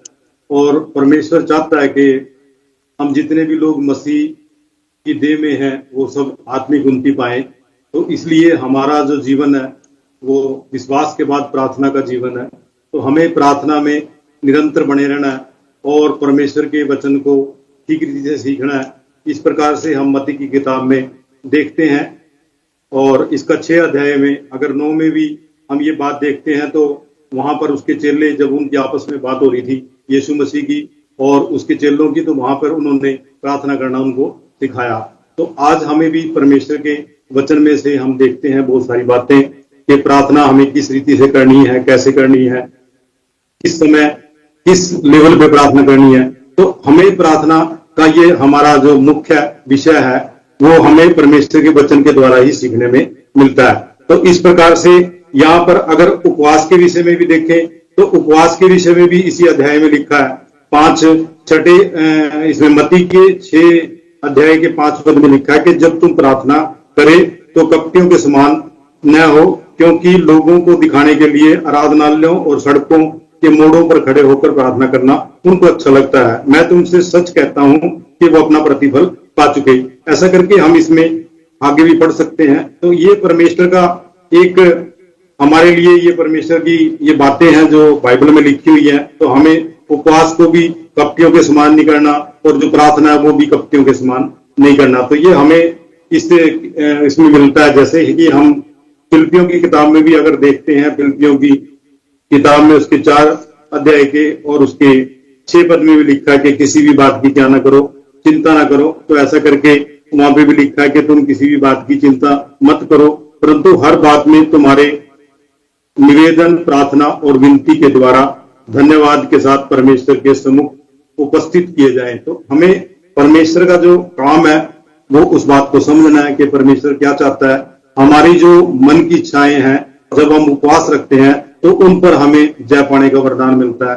तो परमेश्वर हमें अपने इस उपवास के द्वारा, जैसा डैनियल के विषय में भी हम देखते हैं कि डैनियल ने जब उपवास रखा तो 21 दिन का जो फास्टिंग था उसका जैसा भी उपवास था, तो उसने जब वो जिब्राइल उसके पास आया और उसकी प्रार्थना तो पहले दिन ही सुन ली गई थी। तो ऐसा करके हम उसके बारे में भी हम उपवास के विषय में देख सकते हैं। और यीशु मसीह के बारे में भी हम देखते हैं कि इब्रानी की किताब उसके 6 अध्याय के उसके लगभग वहां पे हम देखते हैं 5 अध्याय में भी, इब्रानियों की किताब में भी ये बात लिखी हुई है कि भाई जो प्रार्थना के विषय में उसने भी क्या करा, परमेश्वर ने भी, जो यीशु मसीह था उसने भी क्या करा, वहां पे प्रार्थना की, जो कि उसको, वो तो परमेश्वर का पुत्र था, उसको किसी प्रकार की जरूरत नहीं थी ऐसी प्रार्थना करने की, तब भी उसने क्या करा, प्रार्थना की। तो हमें भी ऐसा करके प्रार्थना तो करनी ही है। और प्रार्थना हमारे लिए, हमारे जो है ना वो रास्ता खोलती है और हमारे जो बंधन है उनको वो क्या करती है, प्रार्थना बंधनों को भी तोड़ती है। तो इस बारे में भी हम इब्रानियों की किताब में भी हम इस बात को देखते हैं कि उसके 5 अध्याय के और उसके 7 पद में लिखा है कि यीशु ने अपनी देह में रहने के दिनों में ऊंचे शब्द से पुकार कर और आंसू बहा कर जो उसको मृत्यु से बचा सकता था प्रार्थनाएं और विनती की। तो इसने भी, परमेश्वर का जो पुत्र था यीशु मसीह, उसने भी क्या करा, प्रार्थना करी। तो इसलिए हमें इन बातों से देखने में आता है, जो वचन हमने परमेश्वर के वचन के द्वारा बाइबल से जो हमने निकाला है, तो जब यीशु मसीह जबकि उसने पाप नहीं किया तब उसने भी क्या करा, प्रार्थना करी। तो इसलिए हमारे जीवन में भी प्रार्थना का बहुत महत्व है। जब हम प्रार्थना करते हैं तो परमेश्वर हमारी मदद करता है। जो भी हमारी जीवन में समस्याएं होती हैं, किसी प्रकार की वो समस्याएं हो सकती हैं, तो उन पे हमें परमेश्वर की जो प्रार्थना है वो हमें, उससे हमें बल मिलता है। उपवास के विषय में भी हम ये बात देखने में मिलता है कि प्रार्थना में तो हम देखते हैं कि जैसे भजन संहिता का जो दाऊद राजा के द्वारा जो भजन में लिखा गया, वहां पे जगह जगह हर स्थान पे पढ़ते हैं। जैसे भजन संहिता 3 में, 4 में, 5 में, ऐसा करके 10 में, 17 में अलग अलग हम पढ़ते हैं। वहां पे अलग अलग जगह अलग अलग स्थान पर प्रार्थना के विषय में लिखा हुआ है। आप लोग उसको जानते हैं अच्छे तरीके से, बाइबल की ज्ञाता आप लोग। तो हमें प्रार्थना को किस रीति से करना है, इस बात को भी समझना है कि हमें प्रार्थना में निरंतर बने रहना है। और प्रार्थना जब हम करते हैं तो ये समय और मौका देख के ही बात करनी होती है, क्योंकि हम अगर प्रार्थना ऐसे ही करेंगे तो वो व्यर्थ बात ठहरेगी। तो हमें भी परमेश्वर के वचन के अनुसार प्रार्थना तो करनी है, उपवास तो करना है, लेकिन उपवास भी तभी करना है कि हमारे मुंह का भी उपवास होना चाहिए। ऐसा नहीं है कि मैं इस बात को परमेश्वर की आत्मा के अगुवाई में बोल रहा हूँ कि हमारा मुंह का उपवास होना जरूरी है। चाहे हम खाना खा भी लें, लेकिन अगर हम मुंह से कोई भी ऐसा शब्द ना बोलें जिससे वो भी हमारा उपवास है, तो हमें इस बात का पढ़ लेना है कि जिस दिन हम उपवास रखें तो हम अपने मुंह से कोई भी ऐसा शब्द ना बोलें जिससे सामने वाले को ठोकर लगे। तो ऐसा करके परमेश्वर अपने वचन के अनुसार हमें ये बातें सिखाता है। तो हमें भी परमेश्वर के वचन में इन बातों को देखना है। मत्ती की किताब उसका 6 अध्याय 5 में भी प्रार्थना के विषय में, लूका की किताब उसका 11 अध्याय उसके 2 पद में भी वो प्रार्थना करने के लिए सिखाता है। और कुरिन्थियों की 2 कुरिन्थियों और उसका 5:20 में भी परमेश्वर वहां पे कुरिन्थियों की किताब में ये बात हम एक बार इसमें पढ़ लेते हैं। कुरिन्थियों की किताब में भी उसका यहाँ पे लिखा है कि वो हमारे लिए क्या करता है, प्रार्थना निवेदन करके। वो वहां पे 2 कुरिन्थियों और उसका 5 अध्याय और उसके 20 पद में भी वो ऐसा करके लिखा हुआ है कि इसमें लिखा कि इसलिए हम मसीह के राजदूत हैं, मानो परमेश्वर हमारे द्वारा विनती कर रहा है कि हम मसीह की ओर से निवेदन करते हैं, यानी कि वो भी हमारे लिए क्या करता है जी, निवेदन करता है परमेश्वर। तो हम भी क्या करें, हम भी दूसरे लोगों के लिए, जो हमारे आसपास के लोग हैं, जो मसीह मंथन ग्रुप में जो लोग जुड़े हैं, उनके लिए भी हम ज्यादा से ज्यादा लोगों के बीच में प्रार्थना करें। और ये प्रार्थना हमारा जो है ना, हमारा मुद्दा क्या होना चाहिए कि हमें जो है ना, जितने भी पाप की देह में फंसे हैं, अंधकार में फंसे हैं, उनको छुड़ाने के लिए प्रार्थना करनी है। जैसे योना के बारे में भी बताया गया कि वहां पे 1,20,000 लोग थे उस समय में, उस नगर में। तो उसने भी जाके उन लोगों को जब प्रचार किया तो वो भी एक प्रार्थना के रूप में ही आया। तो उन लोगों ने जब उसकी बात को मान लिया तो उन्होंने पश्चाताप कर लिया। तो ऐसा करके भी हम प्रार्थना के विषय में सीख सकते हैं। तो उपवास हमारे लिए, हमारे जीवन में इतना वो ज्यादा हम देखते हैं, उपवास के विषय में नए नियम में कोई ज्यादा बात नहीं रखी है, लेकिन उपवास को भी हमें अपने मन की बातों को, जो अपने मन में जो ऊटपटांग की बातें आती हैं, व्यर्थ की बातें आती हैं, उनके लिए उपवास रखना है। खाने का तो ऐसा नहीं है, खाना तो आप एक टाइम खाओ ना भी खाओ तो खाने से कोई ज्यादा नहीं है, वो तो आपकी ज्ञान इंद्रिय है। उसमें आपको लिखा है वहां पे कि आपके जो शारीरिक अभ्यास है ना, उसके छोटे से अभ्यास से तो क्या थोड़ा सा ही लाभ होगा, लेकिन अगर आप परमेश्वर की आत्मा की अगुवाई में उपवास रखेंगे तो परमेश्वर आपको ज्यादा उसमें क्या करेगा, ताकत प्रदान करेगा, और आप लोग जो है ना परमेश्वर के वचन को ज्यादा से ज्यादा ठीक से सीख सकेंगे। तो इस प्रकार से हमें जो है ना परमेश्वर के वचन के अनुसार ही उपवास रखना है, और परमेश्वर के वचन के अनुसार ही बाइबल में से प्रार्थना को, जैसा कि प्रार्थना में उसने परमेश्वर ने सिखाया, उसी तरीके से हमने प्रार्थना को करते रहना है। तो बाइबल के अनुसार तो यही बात लिखी है। मेरा तो कहना इतना ही है कि आप लोग भी जितने मसीह मंथन बैठक ग्रुप में, जैसे कि हम पास्टर डैनियल राज के द्वारा खरी शिक्षाओं का जो एक ये प्लेटफॉर्म है, यहाँ से सीखते हैं, तो हमें बहुत सारी बातें सीखने में मिली हैं। तो आप लोग भी मसीह मंथन बैठक ग्रुप के साथ जुड़े और खरी बातों को खरी तरीके से इन बातों को सीखकर उपवास और प्रार्थना के विषय में यही बात बोलना चाहते हैं कि परमेश्वर नहीं चाहता कि कोई मनुष्य नाश हो, बल्कि प्रत्येक मनुष्य बचाया जाए। इसीलिए परमेश्वर ने क्या करा, इतने समय से वो देरी करे जा रहा है कि वो परमेश्वर यीशु मसीह जो है ना वो नहीं आ रहा, क्योंकि हम जो है ना परमेश्वर के जो लोग है ना वही तैयार नहीं हो रहे। तो हमें उसके तैयार होने के लिए हमें प्रार्थना और उपवास की विशेष जरूरत है। तो हम इन दोनों को एक सिक्के के दो पहलू मानकर ही इस बात से हम सहमत हैं, और आप सब लोगों का भी हम धन्यवाद करते हैं, जितने लोग भी हमें इस समय ऑनलाइन के माध्यम से देख रहे हैं। और खरी okay good, thank you sir, thank you sir, thank you sir. Okay ना, इस वक्त में चेतना जी आपसे हम चेतना जी आप आ जाइए और आपसे हम सुनना चाहेंगे, और आप कहाँ से हैं वो बता दो, और साथ ही साथ आपको हम सुनना चाहेंगे। जी चेतना जी बात करिए। सभी को जय मसीह की। आई एम ऑडिबल, मेरी आवाज आ रही है? जी जी जी।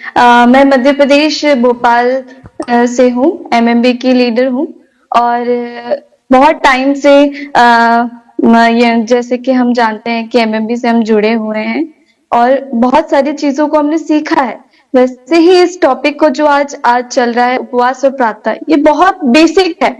आप जानिए कि ये बोलते ना फर्स्ट स्टेप ऑफ क्राइस्ट की तरफ बढ़ने के लिए है ना, तो आपको ये बहुत जरूरी है कि जानना कि उपवास और प्रार्थना क्या है। पहला उपवास और दूसरा प्रार्थना, ये दोनों ही बहुत इंपॉर्टेंट है आपके आत्मिक जीवन के लिए, आपके शारीरिक जीवन के लिए, क्योंकि आपको मसीह की तरफ ये और बढ़ाते हैं। फर्स्टली जब हम देखते हैं, जब मैं स्टडी कर रही थी इस टॉपिक पे, तो 70 से ज्यादा स्क्रिप्चर्स नोट किए गए हैं इस टॉपिक को लेके, चाहे वो ओल्ड टेस्टमेंट के हो चाहे वो न्यू टेस्टमेंट के हो। तो ओल्ड टेस्टमेंट में बहुत, जैसे हम मोसेस को देखते हैं, डैनियल को देखते हैं, डेविड को देखते हैं, इज़रा को देखते हैं, एस्थर को देखते हैं।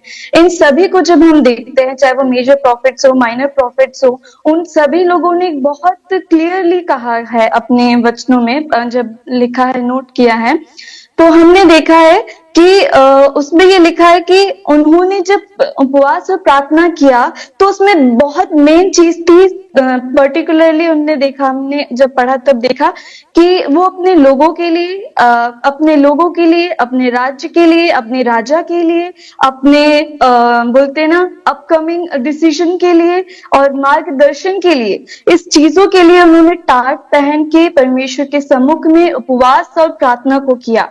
वैसे ही हम अगर न्यू न्यू टेस्टमेंट में देखते हैं, नए नियम में देखते हैं, तो यीशु ने उस चीज को हमें बताया है। जब वो पहाड़ी उपदेश दे रहे थे 6ठे अध्याय में मत्ती की किताब, तो हमने देखा 5वें से कि वो पहला प्रार्थना के विषय में उनको समझाते हैं। उसके बाद जब 16 में हम देखते हैं तो वो उपवास के विषय में बताते हैं। तो जब वो प्रार्थना के विषय में बताते हैं, तो आज के टाइम पे बहुत ज्यादा ट्रेंड चल रहा है, क्योंकि मेरा जो बैकग्राउंड था वो पेंटिकॉस्टल बैकग्राउंड था, और वहां पे ये चीज थी कि जब भी एंड होता था प्रेयर, तो प्रभु की प्रार्थना, लॉर्ड्स प्रेयर करा जाता था। तो मैं सोचती थी कि ये करते क्यों है, मीन्स ये एक ऐसा रीति क्यों बन गया है। तो जब मैंने इसकी स्टडी की तो मैंने ये चीज देखा कि उस समय पे जब वो पहाड़ पे थे, मतलब पहाड़ी उपदेश दे रहे थे, तो वहां पे जो भी उपस्थित थे वो सब लोग, और साथ ही साथ उनके चेले, है ना, तो वो न्यू स्टेप थे। जैसे हम देखते हैं अगर कोई किंडरगार्टन में बच्चा है, अगर वो एडमिशन लेता है, उसको ABCD से स्टार्ट करता है, उसका फर्स्ट स्टेप ये चीज होता है। वैसे ही अभी के टाइम, मतलब जब यीशु उनको समझा रहे थे, उनके चेलों को, जब ये चेले लोग यीशु से पूछ रहे थे कि हम प्रार्थना कैसे करें, तो यीशु ने एज एग्जाम्पल के तौर पे वहां पे कहा कि आप ऐसे कर सकते हैं, है ना। तो ये कोई एक बोलते ना रीति नहीं बनानी है हमको, लेकिन वहां पे हमें यीशु ने उन चेलों को उस समय पे बताया कि आपको क्या करना है करके। तो वहां पे वो लोग एक स्टेप से, न्यू स्टेप वो लोग फॉलो कर रहे थे यीशु को, तो उनको बताने के लिए वो बताया। लेकिन अभी के टाइम पे हम देखते हैं कि वो एक रूल बन गया है, एक ट्रेंड बन गया है। और वैसे ही उपवास के लिए हम देख 21 डेज फास्टिंग, 40 डेज फास्टिंग बहुत ज्यादा चलता है। और साथ ही साथ लोग ये चीज कहते हैं कि हम ज्यादा, वो 20 डे का फास्टिंग किया, हम 21 डेज करेंगे, 40 डेज करेंगे, सारी चीजों को कॉपी पेस्ट करते हैं। वो कर सकते हैं तो हम क्यों नहीं कर सकते करके बहुत ज्यादा करते हैं ये चीजें। यूथ लोग भी बहुत ज्यादा आजकल करते हैं। हम देखते हैं कि यूथ लोग भी सब चीजों में बहुत फॉलो कर रहे हैं कि आप मैं भी फास्टिंग करूंगा, या ये डे डिसाइड कर लेते हैं।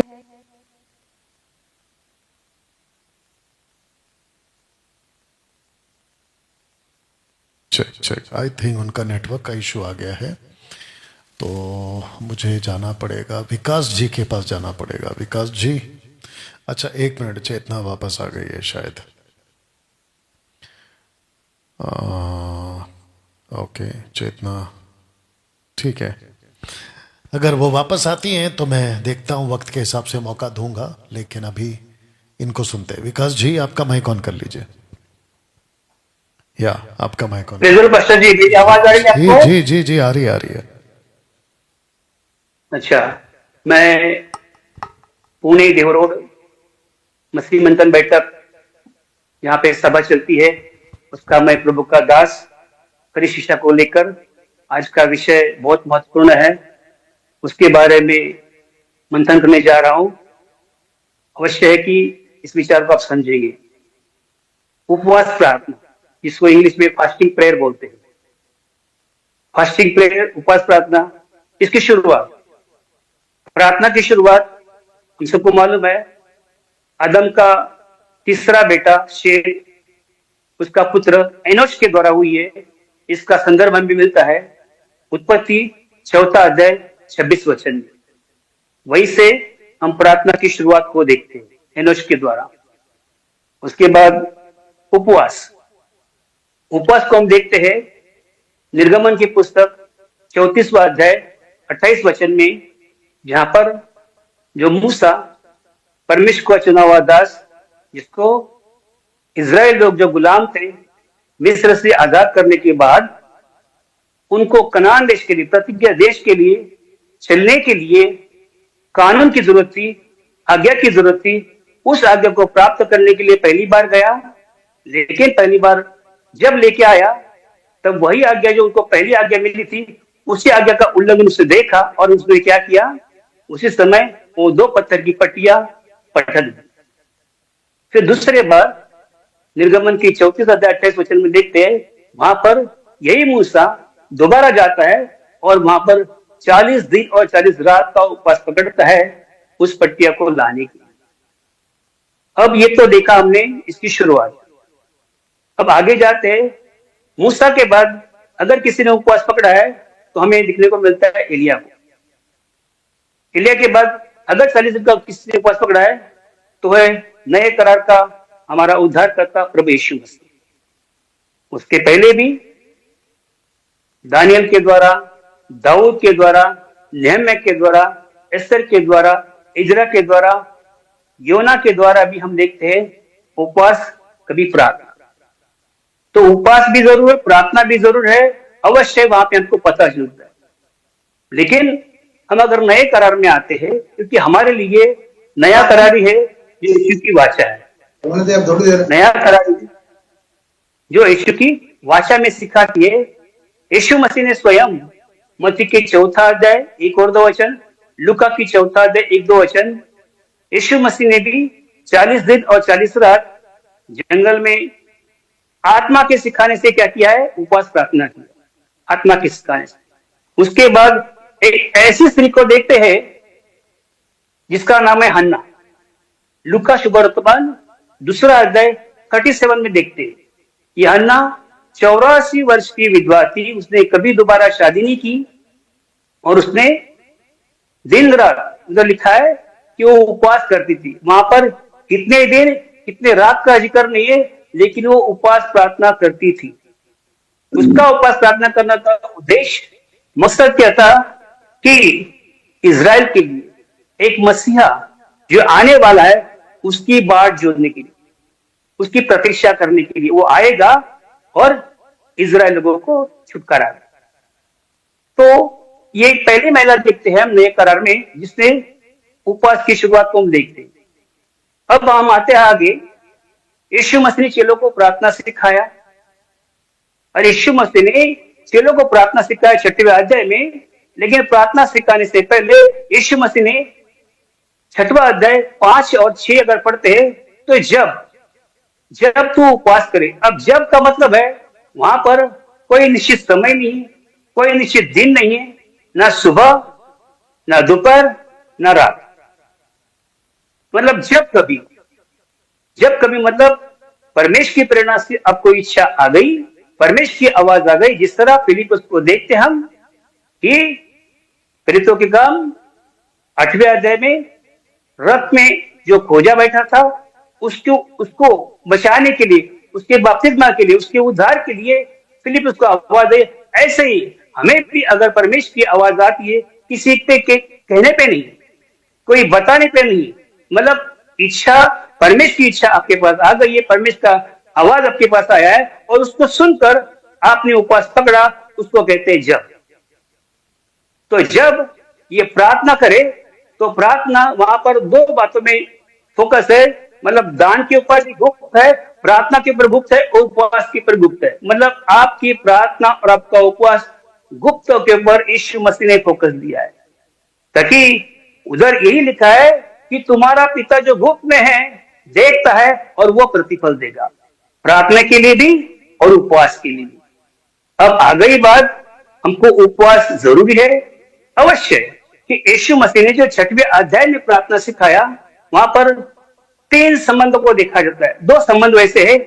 पहले संबंध ये बताता है कि पवित्रता और इच्छा, जो 9 से लेकर 13 तक वचन पढ़ते हैं वहां पर चेलों को प्रार्थना सिखाया है। वहां पर 2 तरह के विषय है, एक पवित्रता और इच्छा और दूसरा है व्यक्तिगत आवश्यकता। व्यक्तिगत आवश्यकता तो मतलब ये 2 विषयों के लिए क्या है यीशु मसीह ने चेलों को प्रार्थना सिखाया। लेकिन ये 2 ही विषय हमारे लिए जरूरी नहीं है, क्योंकि चेलों को उस समय प्रार्थना सिखाना और आज हमने प्रार्थना करना अलग बात। प्रार्थना सिखाया कि प्रार्थना करो करके नहीं है, आदेश दिया नहीं है, जरूरी समझा लेकिन आदेश नहीं दिया। लेकिन आज मसीहत में गड़बड़ी क्या आ गई है, अक्सर आदेश देते हैं कि कल से हम लोग 40 दिन का उपवास पकड़ेंगे, शुक्रवार को आपने उपवास पकड़ना है। अगर उपवास प्रार्थना में नहीं आते हो तो प्रभु आपको आशीष नहीं देगा। बाइबल इसे कहीं भी ऐसे शब्दों को ना सपोर्ट करती है। जब बाइबल सपोर्ट नहीं करती है इसका मतलब हम अपनी इच्छा लोगों पर लादते हैं। तो अपनी इच्छा लादना प्रभु की आज्ञा का उल्लंघन करने के बराबर है। हमको यीशु मसीह की इच्छा, परमेश्वर की इच्छा को जानना ही और जानकर उसको चलना, समर्पित करना।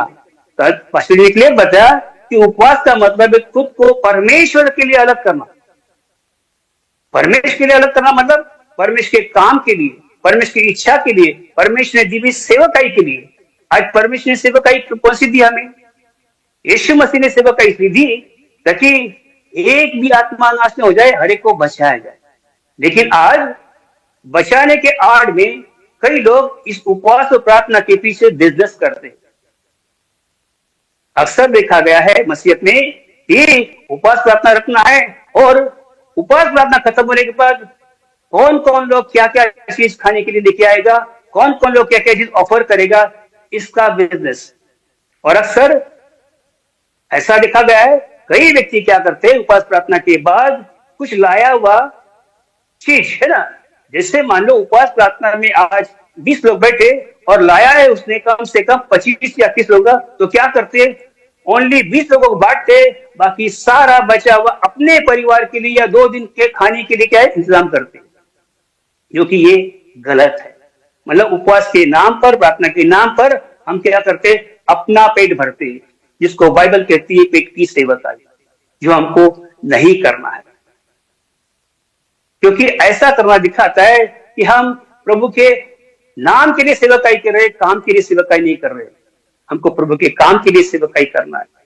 तो ये उपवास प्रार्थना हमारे लिए इतना जरूरी है। हम देखते हैं मत्ती 9वां अध्याय 15 वचन, लूका 5वां अध्याय 33 वचन और मरकुस 2 अध्याय 18 वचन।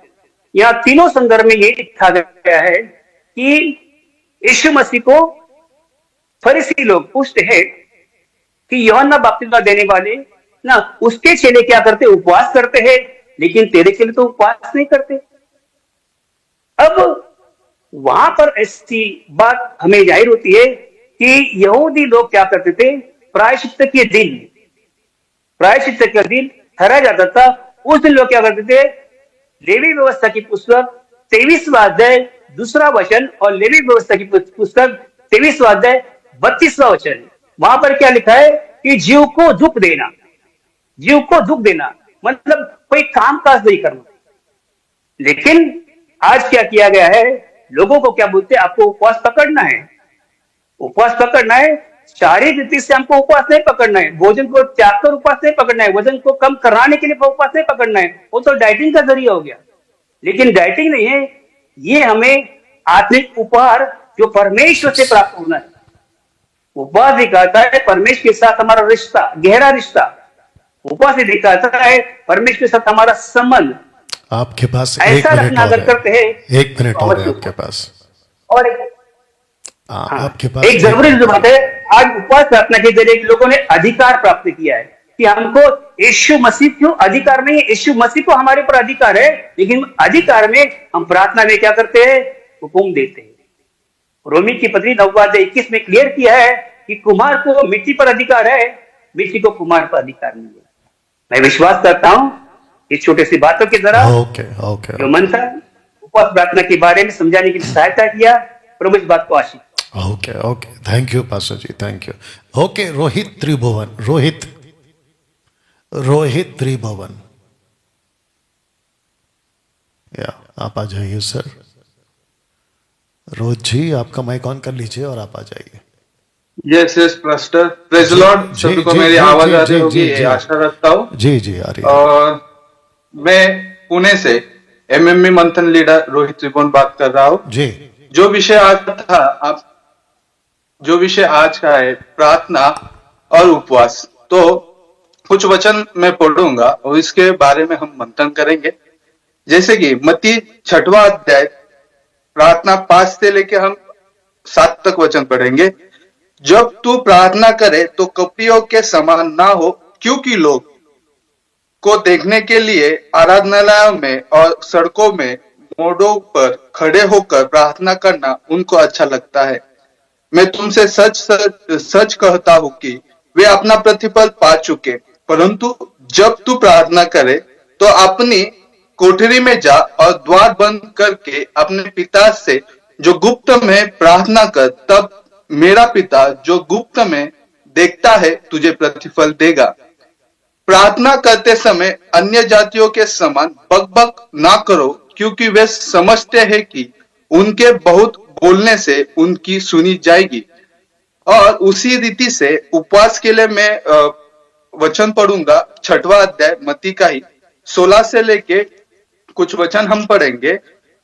जो तुम उपवास करो तो कपटियों के समान तुम्हारे मुंह पर उदासीना छाई रहे, क्योंकि वे अपना मुंह बनाए रहते हैं ताकि लोग उन्हें उपवासी जाने। मैं तुमसे सच कहता हूं कि वे अपना प्रतिफल पा चुके। परंतु जब तू उपवास करे तो अपने सिर पर तेल मल और मुंह धो, ताकि लोग नहीं परंतु तेरा पिता जो गुप्त में है तुझे उपवासी जाने। इस दशा में तेरा पिता जो गुप्त में देखता है तुझे प्रतिफल देगा। इन दोनों वचन में जब हमने देखा है तो इन दोनों वचन में हमें दिखाई देता है कि हमें प्रार्थना और उपवास हमारे स्वर्गीय पिता जो गुप्त में है उनके पास करनी है, जो गुप्त में हमें दर्शन देता है। ये दोनों जो सिस्टर ने भी कहा था, मैम ने भी कहा था कि ये सिक्के के दो पहलू है। एक्चुअल में वो दो पहलू है। जब हम प्रार्थना उपवास करते हैं, हमारा गुप्त पिता उसको देखता है और हम किस रीति से प्रार्थना और उपवास करते हैं तो उसको हमें प्रतिफल देने वाला है। जो हमने पुराने नियम में भी जो मूसा ने प्रार्थना की और उपवास किया, तो उसमें एक मोटिव था, उनमें एक उद्देश्य था, क्योंकि वो जो 10 आज्ञा थी, नियम था, वो पाने के लिए मूसा ने प्रार्थना और उपवास किया, क्योंकि उसमें कुछ ना मोटिव था, कुछ इच्छाएं थी कि परमेश्वर की ओर से होता था। ये अपनी इच्छा के अनुसार लोग करते हैं। और बहुत सारे लोग हैं जो सड़कों पे आते हैं, मैं आपके लिए प्रार्थना करना चाहता हूँ, ऐसे वीडियो आपने देखे भी होंगे, पर ये प्रभु की ओर से है कि उनकी इच्छा की ओर से है। तो हमें ये भी देखना होगा, क्योंकि परमेश्वर ने, जैसे कि 6वां अध्याय में हम 9 से लेके 13 तक वचन हम जब पढ़ते हैं तो वहां हमें दिखाई देता है कि प्रभु की इच्छा क्या है वो हमें मांगना है। दूसरी बात, परमेश्वर ने यह भी कहा है कि तुम्हारे पाप क्षमा करने के लिए तुम दूसरों की भी पाप क्षमा करो, ये भी प्रार्थना में आता है।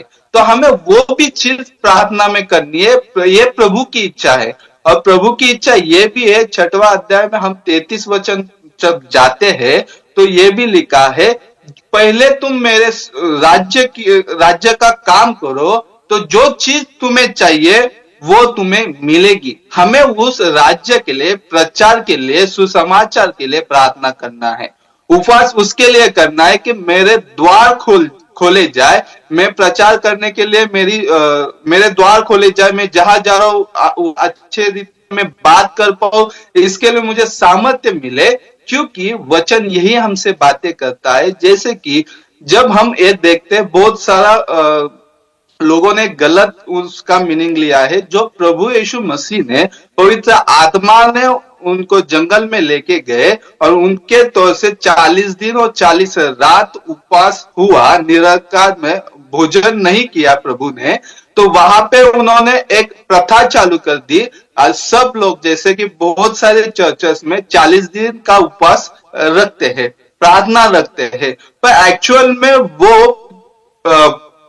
पवित्र आत्मा की ओर से हुआ था, वो उनको पता नहीं चला या उन्होंने पढ़ा नहीं, पर पवित्र आत्मा के द्वारा हुआ और वो होना अवश्य था। क्योंकि वो वचन एक मैं पढ़ लेता हूं, मत्ती उसका 4वां अध्याय 2वां वचन ये कहता है, पहला ही वचन से बोलता हूं, तब आत्मा यीशु को जंगल में ले गया ताकि इब्लिस का मतलब है शैतान, से उसकी परीक्षा हो।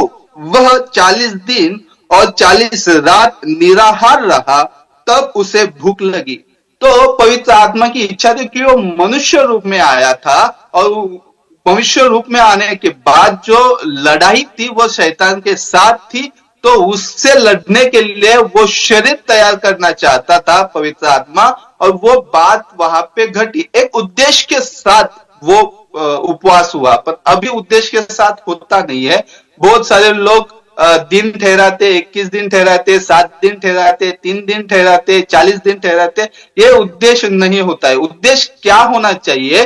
तो उद्देश्य ये होना चाहिए कि मेरा प्रचार ठीक रीति से लोगों तक पहुंचे, खरी शिक्षा पहुंचे, इसलिए मैं उपवास करूं, मैं प्रार्थना करूं, क्योंकि सामर्थ्य देने वाला परमेश्वर है, गुप्त में दर्शन देने वाला परमेश्वर है।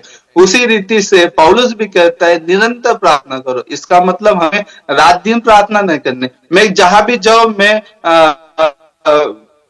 करने के मेल खुले, जैसे कि पौलुस और बरनबास जा रहे थे तो लोगों ने, जो कलीसिया थी, उन्होंने प्रार्थना उपवास किया, तो एक उद्देश्य के साथ किया। तो हमारा प्रार्थना उपवास करने का एक उद्देश्य, एक मोटिव होना चाहिए, जो कि परमेश्वर हमें सिखाता है, बताता है।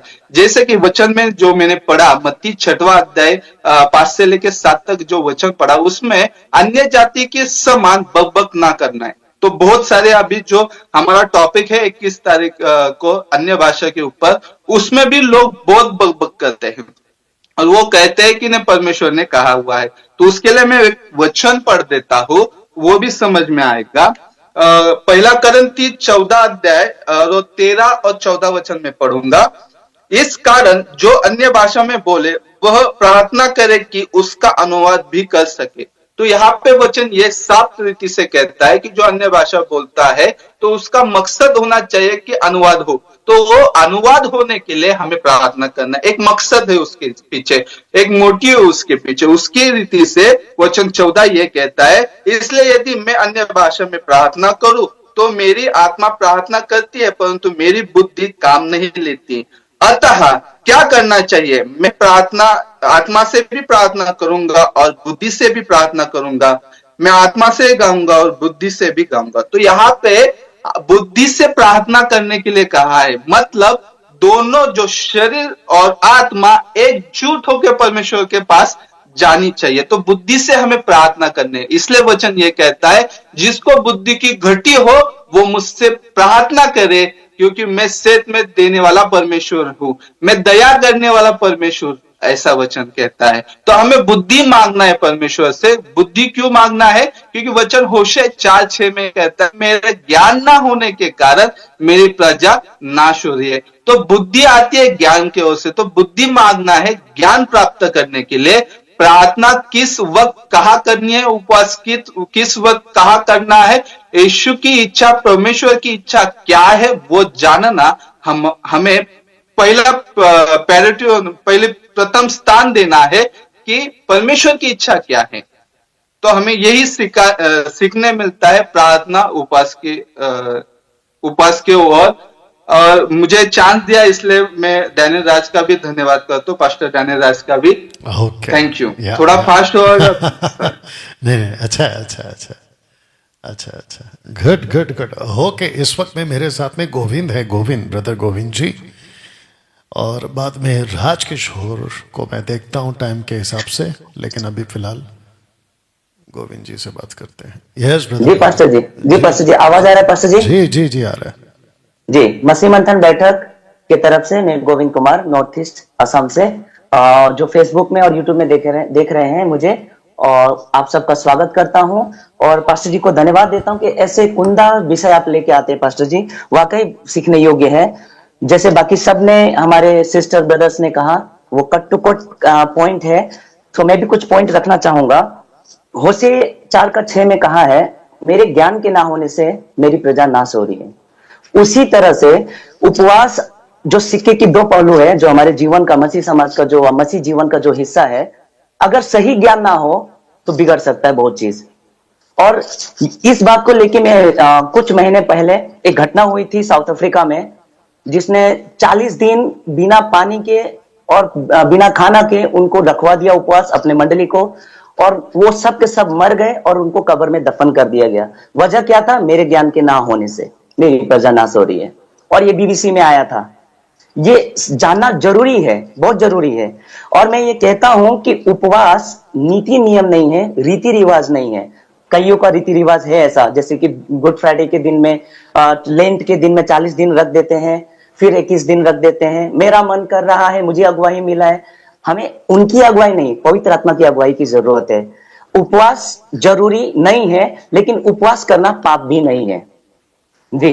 तो उपवास इसलिए जरूरी नहीं है, इसका वजह यह है कि मत्ती अगर 9 का 14-15 हम देखते हैं तो यूहन्ना के चेले, जॉन द बैप्टिस्ट के चेले कहते हैं कि क्या कारण है कि हम उपवास रखते हैं पर तेरे चेले उपवास नहीं रखते हैं। इसका मतलब है कि यीशु ने उनको उपवास रखने की हिदायत नहीं दी थी और ना ही इतना कुछ सिखाया था उनको।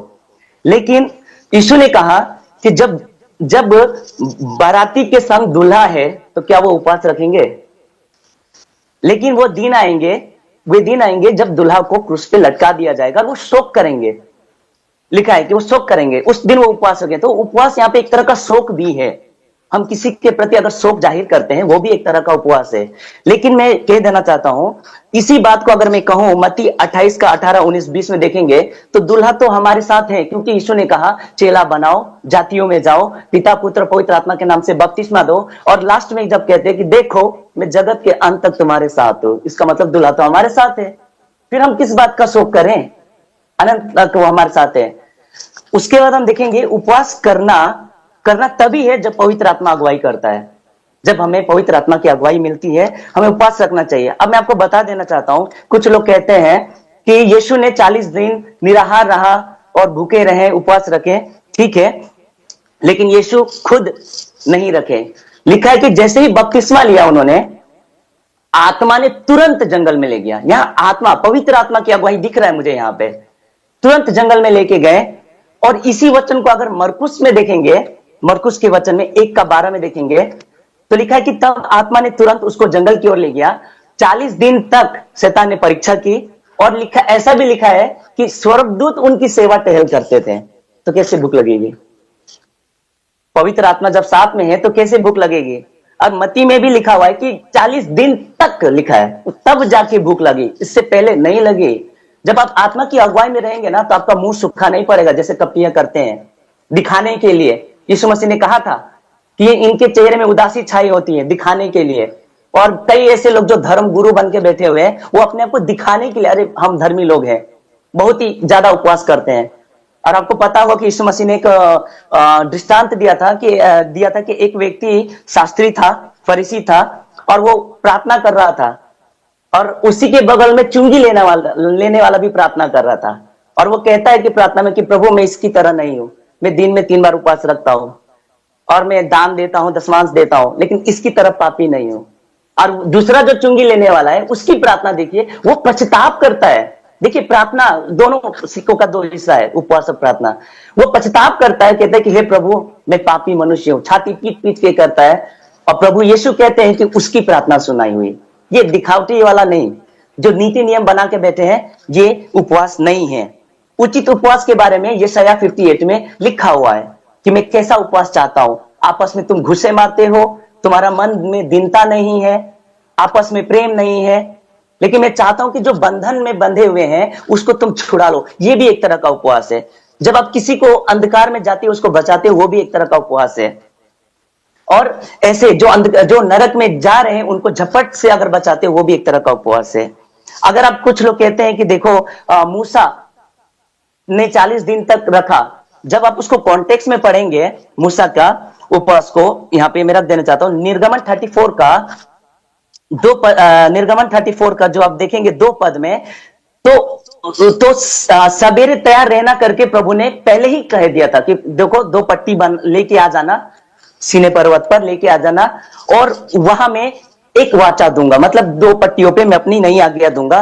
तो निर्गमन 34 का 2 पद में लिखा है कि सवेरे तैयार रहना और भोर को सीने पर्वत पर चढ़कर उसकी चोटी पर मेरे सामने खड़ा रहना। यहां भी एक मकसद दिखाई देता है। यहां पे जहां पे ये 40 दिन, ऑफकोर्स प्रभु ने बुलाया है तो खाना पानी तो लेके तो नहीं जाएगा, उसका इंटेंशन है कि प्रभु ने बुलाया है, और वो 40 दिन तक गया वहां पे, तो वहां पे प्रभु ने बुलाया है। यहां पे भी अगुवाई दिखता है कि पिता परमेश्वर ने, जो यहोवा परमेश्वर ने, उन्होंने कहा था कि आना है जी। उसके बाद हम देखेंगे दानियल। अगर दानियल के वचन को हम अगर बारीकी से पढ़ते हैं, दानियल 10 का 2-3 से पढ़ेंगे, तो 3 हफ्ता यानी कि 21 दिन वो शोक करता है। और 3 पद में लिखा है कि उन 3 सप्ताह के पूरे होने तक मैंने तो ना स्वादिष्ट खाना खाया। इसका मतलब उसने खाना खाया लेकिन स्वादिष्ट नहीं खाया, यहां दिखता है मेरे को। उसने खाना खाया लेकिन स्वादिष्ट नहीं खाया, दाक मधु नहीं पिया लेकिन पानी जरूर पिया जी। और उसने क्या किया, अपना तेल अपने देह पर लगाया। ये एक तरह का त्याग दिखा रहा है क्योंकि उसको एक भेद जानना था जिसका प्रार्थना ऑलरेडी सुनाई हो चुका था, और उसके आने वाले बातों को देखकर वो डर गया था जिसके विषय में ये बातें कर रहा था। तो यहां दिखता है कि खाना रखकर उसने अपने स्वादिष्ट खाना को त्यागा, लेकिन जो मन चाहा था वो नहीं खाया। जो इंग्लिश में भी लिखा हुआ है, NIV जो है उसमें लिखा है, at that time I Daniel mourned for 3 weeks I ate no choice food. यहां लिखा नो चॉइस फूड, मन चाह खाना उसने नहीं खाया, इसका मतलब उसने खाया। तो पढ़ते वक्त में हमको बारीकी से ध्यान देना, इसलिए मैंने कहा था कि मेरे ज्ञान के ना होने से मेरी प्रजा नाश हो रही है। प्रार्थना के विषय में हम देखेंगे, प्रार्थना के विषय में तो आज 90% जो मसीहत है वो अपाहिज हो चुका है प्रार्थना के विषय में। प्रार्थना, पास्टर जी आप प्रार्थना कर दीजिए कि मेरा वीजा नहीं मिल रहा है, नौकरी नहीं लग रहा है, जबकि बाइबल ऐसा नहीं कहता है। बाइबल कहता है मत्ती 6:6 में कि परंतु जब तू प्रार्थना करे। ऐसा नहीं कहा कि आपका बड़ा दास जो बड़े बड़े दास है सो मैन ऑफ गॉड, ऐसे को नहीं कहा। कहा कि जब तू प्रार्थना करे तो अपनी कोठरी में जा, गुप्त में पिता से बातें कर। ये आपका पर्सनल लाइफ है, और आप किसी को कहेंगे कि मेरे लिए आप दुआ कर दीजिए, जबकि आप प्रभु के उपस्थिति में है, परमेश्वर का आत्मा आपके अंदर ऑलरेडी है। अब देखें, अब फिलिपियो 4:6 हम देखेंगे तो किसी भी बात की चिंता मत करो, परंतु हर एक बात में तुम्हारे निवेदन प्रार्थना और विनती, किसी और की नहीं, तुम्हारा पर्सनल प्रार्थना और विनती निरंतर रहना चाहिए, और धन्यवाद के साथ परमेश्वर के सम्मुख उपस्थित होना चाहिए। तो ये किसी और को नहीं, ये भीख मांगने का जो आदत है, प्रार्थना जो करने का, ये गलत है। ये अपाहिज मसीह, ऐसो को मैं अपाहिज मसीह कहता हूं, जिनको आदत पड़ चुकी है कि हमारे लिए दुआ कर दीजिए, खुद कुछ नहीं करेंगे, ऐसे भी हैं। याकूब की पत्रिका में अगर हम देखते हैं, पहला थिस्सलुनी 5:17 में देखते हैं कि निरंतर प्रार्थना में लगे रहो।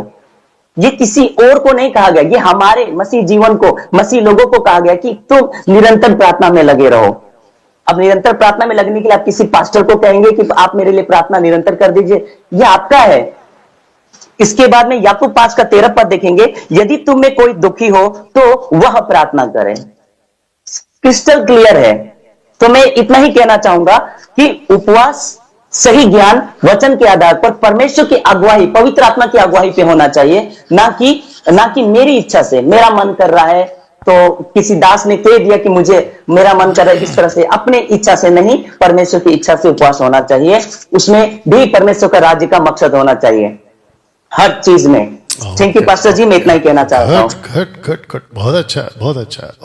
ओके, अभी मेरे पास में टाइम बहुत कम है, तो राजकिशोर नेक्स्ट टाइम करेंगे और चेतना जी नेक्स्ट टाइम करेंगे, ओके, क्योंकि हमारे पास में टाइम की दिक्कत है। तो आप लोग क्या कर सकते हैं, आप लोग अभी लेफ्ट हो सकते हैं, और आप लोग अगर यूट्यूब पे मुझे सुनना चाहते हैं, अभी 5-10 मिनट मैं भी बात करूंगा, उसके बाद में आप लोग देख लीजिएगा। Thank you Lord, bless you father. Okay, इसको रखकर आप लोगों के साथ बात करूंगा, ओके, और इसको हटा देते हैं। और क्योंकि अरे बाप रे, 1 सेकंड दीजिए प्लीज। जितने फेसबुक पर, यूट्यूब पर है, मैं चाहता हूं कि आप लोग जितना हो सके शेयर करें, क्योंकि मैं कुछ देर और आपसे बात करूंगा, फिर उसके बाद में हम जो है आज का जो प्रोग्राम है उसको समाप्त करेंगे, ओके। तो मैं क्या करता हूं, मैं थोड़ा सा खड़ा हो जाता हूं ताकि मैं आप लोगों से खड़े होकर बात कर सकूं। तो आशा करता हूं कि जितने फेसबुक पर, यूट्यूब पर हैं, आप सभी जो हैं अभी बराबर मेरे साथ में कनेक्टेड हैं ना। दोस्तों बहुत ध्यान से सुनिएगा कि आज हमारा मंथन का जो टॉपिक है वो है प्रार्थना और उपवास। मैं आपको सबसे पहले बता दूं, प्रार्थना, उपवास परमेश्वर के नजदीक जाने का अगर साधन है, मुझे उस पर कोई दिक्कत नहीं है। आपका मसीह जीवन प्रार्थना से, उपवास से, आप अगर परमेश्वर के नजदीक जाते हो, इससे बड़ी खुशी की बात और क्या हो सकती है। अगर परमेश्वर का वचन आप पढ़ते हो, परमेश्वर के नजदीक जाते हो, इससे अच्छी बात और क्या हो सकती है। प्रार्थना जितना करना है करिए, उपवास जितना करना है करिए, वचन जितना पढ़ना है पढ़िए, संगति जितना करना है करिए, आपका quality time spending with God आप जितना कर सकते हैं, इससे अच्छी बात और क्या हो सकती है। बट हैविंग सेड दैट, आपको यह भी समझना है कि आप उपवास और प्रार्थना, बहुत ध्यान से सुनिएगा, किसी ड्यूटी के समान, किसी नौकरी के समान, किसी कार्य के समान मत करिए। और ना ही ऐसी विचारधारा रखिए कि परमेश्वर देखा आपको मैंने 2 घंटे दिए हैं, अब आपको मेरी प्रार्थना को उत्तर देना ही पड़ेगा। क्यों? क्योंकि मैंने 2 घंटे दिए आपको। यह गलत हो जाएगा। अगर आप ये कहते हो कि परमेश्वर मैं अपने पेट को काटूंगा, मैं उपवास करूंगा, मैं भूखा रहूंगा, मैं तड़पूंगा और मैं अपने शरीर को क्या कहते हैं, दुख दूंगा, ताड़ना दूंगा, तपस्या करूंगा, आई थिंक ये शब्द सही है, तपस्या करूंगा, ठीक है। और अब मुझे आप तपस्या को देखो और मुझे मेरी जरूरत की चीज आपको देनी ही पड़ेगी, ऐसी सोच और ऐसी विचारधारा की प्रार्थना टोटल गलत है। आप इस बात को समझ रहे होंगे, ठीक है ना। परमेश्वर को जबरदस्ती प्रार्थना करके, जबरदस्ती उपवास करके वो चीज जो परमेश्वर करना नहीं चाहता आप नहीं करवा सकते। इसको कहते हैं आपकी बुद्धि से, जिसको कहते हैं कॉमन अंडरस्टैंडिंग। आप किसी को कैसे भी बस कर सकते हैं, सब छोड़िए। आप खुद को अगर कोई आकर कहे कि मैं 2 घंटे एक पैर पे खड़ा रहूंगा, तुझे मेरी जरूरत पूरी करनी पड़ेगी, आप करोगे? आप उसको मूर्ख कहोगे कि भाई तू पागल है क्या? जिस चीज को मैं करना नहीं चाहता हूं तू मेरे सामने तपस्या करके वो चीज को मनवा क्यों रहा है? वैसे ही परमेश्वर भी आपकी मर्जी पर, परमेश्वर आपके मर्जी पर काम नहीं करेगा। तो जिसके चलते दोस्तों एक वचन आपके बीच में पढ़ने जा रहा हूं, और वहां है पहला यूहन्ना की किताब, उसका 3 अध्याय और वचन 22। First letter of John chapter 3 and verse 22 लिखा है कि जो कुछ हम मांगते हैं वह, यानी परमेश्वर हमें उससे मिलता है क्योंकि हम उसकी आज्ञाओं को मानते हैं और जो उसे भाता है वही करते हैं। तो इसका मतलब यह हुआ कि आपके प्रार्थना में यहां शर्तें लागू हो गई है। शर्तें क्या हैं? अगर परमेश्वर की आज्ञाओं को मानते हो और जैसा उसको लगता है वैसे तुम करते हो, तब जाकर वो आपकी प्रार्थना को सुनता है। इसी किताब में first letter of John chapter 5 and verse 14 देखो क्या लिखा है। कहता है, आइए इसको सुनते हैं। कहता है, ओके, वचन 15 कहता है, first letter John chapter 5 verse 15 कहता है, हम जानते हैं कि जो कुछ हम मांगते हैं वह हमारी सुनता है, तो यह भी जानते हैं कि जो कुछ हम उसने उसे मांगा है वो पाया है। वचन 14 कहता है, वचन 14 कहता है, हम उससे जो यह होता है वह यह है, यदि हम उसकी इच्छा के अनुसार कुछ मांगते हैं तो वो हमारी सुनता है। आज बहुत सारे लोगों ने मंथन किया, आपने देखा यहां पे सिस्टर शकुंतला जी, सिस्टर प्रीति गुजूर जी, फिर उसके बाद में पास्टर विकास जी, और फिर उसके बाद में रोहित जी, फिर उसके पहले चेतना, और भी कई लोग थे, और फिर अभी लास्ट में ब्रदर गोविंद, जिसको हमने पास्टर ऑर्डिनेशन के लिए नियुक्ति दी हुई है, ठीक है ना, जबकि हो जाएगा जल्दी से। उन सब ने कई बातों को रखा और उन्हें यही कहा कि परमेश्वर के मर्जी के बगैर कोई भी चीज नहीं हुई है। अगर किसी ने उपवास भी किया है तो वो योजना तहत किया है। आप ओल्ड टेस्टमेंट का कोई भी घटना उठाकर देख लो, उन सब के पीछे कोई ना कोई पर्पस था, कोई ना कोई मर्जी थी, उसी के चलते परमेश्वर ने उनकी प्रार्थना को सुना है। आपको कुछ चीजें बता देता हूं अभी, उसके बाद फिर मैं फिनिश कर दूंगा, ठीक है ना। फेसबुक और यूट्यूब वालों खूब शेयर करिए, ध्यान दीजिएगा। आपको पता है कि कुछ प्रीचर्स हैं तब भी और आज भी, और उनमें से मैं समझता हूं कि कुछ 20-30% लोग इस पृथ्वी को छोड़कर जा चुके, अब कुछ जिंदा भी हैं, ठीक है ना, पुराने लोग, जिसके चलते वो किताबें लिखते थे, अपनी अपनी किताबों में मेंशन करते थे, हालांकि मैं नाम ले सकता हूं बट अभी फिलहाल उसकी जरूरत नहीं है। कहते हैं कि जब मैं उपवास में बैठा था तो मुझे स्वर्गदूत का दर्शन मिला। उसको पढ़कर बहुत सारे यूथ, बहुत सारे पास्टर्स और बहुत सारे लोग उसके द्वारा आकर्षित होते हैं। कहते हैं कि अगर परमेश्वर उसको दर्शन दे सकता है फास्टिंग में तो मैं भी करूंगा। इसको कहते हैं नकल करना। अब मुझे नहीं पता कि वो व्यक्ति सो कॉल्ड पास्टर, प्रीचर जो भी था, वो उसने किसकी लीडिंग में करी, लेकिन उसकी लीडिंग को देखकर आप अगर ये कहोगे कि उसने किया मैं भी करूंगा, ये बिल्कुल गलत हो जाएगा। और फिर से कहता हूं कि परमेश्वर को वो करने पे मजबूर मत करिए जो वो आपके लिए नहीं करना चाहता। सबसे बेस्ट है परमेश्वर आपको पहले समझना है, परमेश्वर को आपको पहले समझना है, परमेश्वर आपके लिए क्या चाहता है आपको पहले वो समझना है। और साथ ही साथ आपको ये भी समझना है कि परमेश्वर की मर्जी पे अगर आप चल रहे हैं तो परमेश्वर की मर्जी पे क्योंकि चल रहे हो वो खुद ही कराएगा। आपको दान चाहिए, 9 वरदानों में से दान चाहिए, उसकी मर्जी होगी तो ही मिलेगा। आपके उपवास और प्रार्थना से कुछ नहीं होगा। ओ डैनियल भाई, जैसे बच्चे जिद करते हैं चॉकलेट चॉकलेट पप्पा, चॉकलेट पप्पा चॉकलेट, ठीक है ना, तो वो पप्पा है और ये माइंड सेटअप अलग है, यहां का जो सिस्टम है वो कॉन्सेप्ट अलग है। आप जब परमेश्वर की बात आते तो ये एग्जाम्पल वहां नहीं थोप सकते। यहां सृष्टिकर्ता परमेश्वर की बात हो रही है तो ये एग्जाम्पल मत थोपिए कि पप्पा पप्पा चॉकलेट दे दो, नहीं होगा। परमेश्वर अपनी मर्जी के बाहर कोई काम नहीं करता। इसलिए तो लिखा है इफिसियों 5:10 में, 5:10 में कि परखो उसे क्या भाता है। आपको पहले परखना है और वो चीज मत मांगिए जो परमेश्वर आपको देना नहीं चाहता। अगर उसकी मर्जी होगी तो वो आपको जरूर देगा। एग्जाम्पल के तौर पे अगर आपको उसने कहा है कि जाओ प्रीच करो, अगर उसने भेजा है तो वो आपको चंगाई का दान देगा। अगर उसने कहा कि जाओ प्रीच करो तो वो आपको प्रार्थना में सामर्थ्य भी देगा। अगर उसने कहा कि जाओ वहां सभा चलाओ या उनको प्रीच करो तो आपको भाषा नहीं आती, वो भाषा देगा जिसको मैं खुद मानता हूं, और वो है ग्लोसा वो ग्लोसोलालिया, जो कि वो देता है और वो दे सकता है, क्योंकि हम परमेश्वर को बांध के नहीं रख सकते अपनी डॉक्ट्रिन और टीचिंग के मामले में। मैं इस बात को मानता हूं, हालांकि किस तरह वो क्लियर हो जाएगा कि जिब्रिश का मसला क्या है। तो दोस्तों इस बात को समझिएगा कि परमेश्वर को जबरदस्ती कुछ भी मत करिएगा। साथ ही साथ एक लास्ट बात कह देता हूं, कई लोग कहते हैं कि लेंट डे जो 40 डेज का होता है, कैथलिक कॉन्सेप्ट है, क्या उसमें उपवास करना चाहिए? फिर वापस वही बात आ गई, आप देखा देखी क्यों कर रहे हो?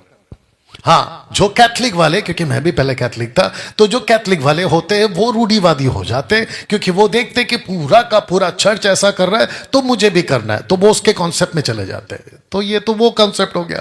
परमेश्वर से पूछोगे तो परमेश्वर ने बाइबल के अंदर ऐसा कोई नियम नहीं बनाया। आप डैनियल को कॉपी मत करो क्योंकि उसने 21 दिन प्रार्थना की है। आप यीशु को कॉपी मत करो क्योंकि उन्होंने 40 डेज फास्टिंग की है। यरमाया, झरमाया, आइजाया, हेजेकियल, ऐसे जितने भी प्रॉफिट्स या प्रभु के दास है या जिसने भी प्रार्थना की है उसकी कॉपी मत करिए, उसको पढ़िए, वहां से क्या सीख सकते लीजिएगा, लेकिन कट टू कट कॉपी मत करिए।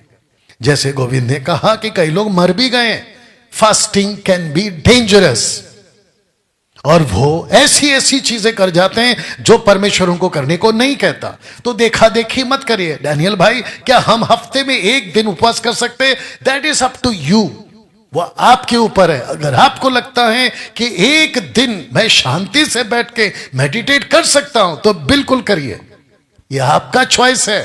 लेकिन चर्च का पास्टर कहता है कि आज पूरा का पूरा चर्च फास्टिंग करेगा और मैं कहता हूं इसलिए करेगा, तो फिर वहां पे दिक्कत आ जाती है। पास्टर को कहना है कि जिस जिसको लीड होता है, जिस जिसको अगुवाई होता है, सिचुएशन आ गए, जैसे कि कोई समस्या आ गई, कोई शहर में आपत्ति आ गई, तो उसको लेकर फास्टिंग करना है, प्रार्थना करना है, तो पास्टर ने कलीसिया पर थोपना नहीं है, बल्कि उनको कहना है यह समस्या है, अगर आप में से किसी को लगता है तो आइए हम प्रार्थना करें। यह हो सकता है। और परमेश्वर की इच्छा के बगैर, वो चाहे कोई भी आपदा हो, वो चाहे कोई भी नैसर्गिक आपदा हो, जिसको कहते हैं ना कि आपत्ति आ गई, विपत्ति आ गई, परमेश्वर के मर्जी के खिलाफ वो कभी ठीक नहीं होगा। अगर परमेश्वर चाहेगा तो आपके प्रार्थना के बगैर भी हो जाएगा।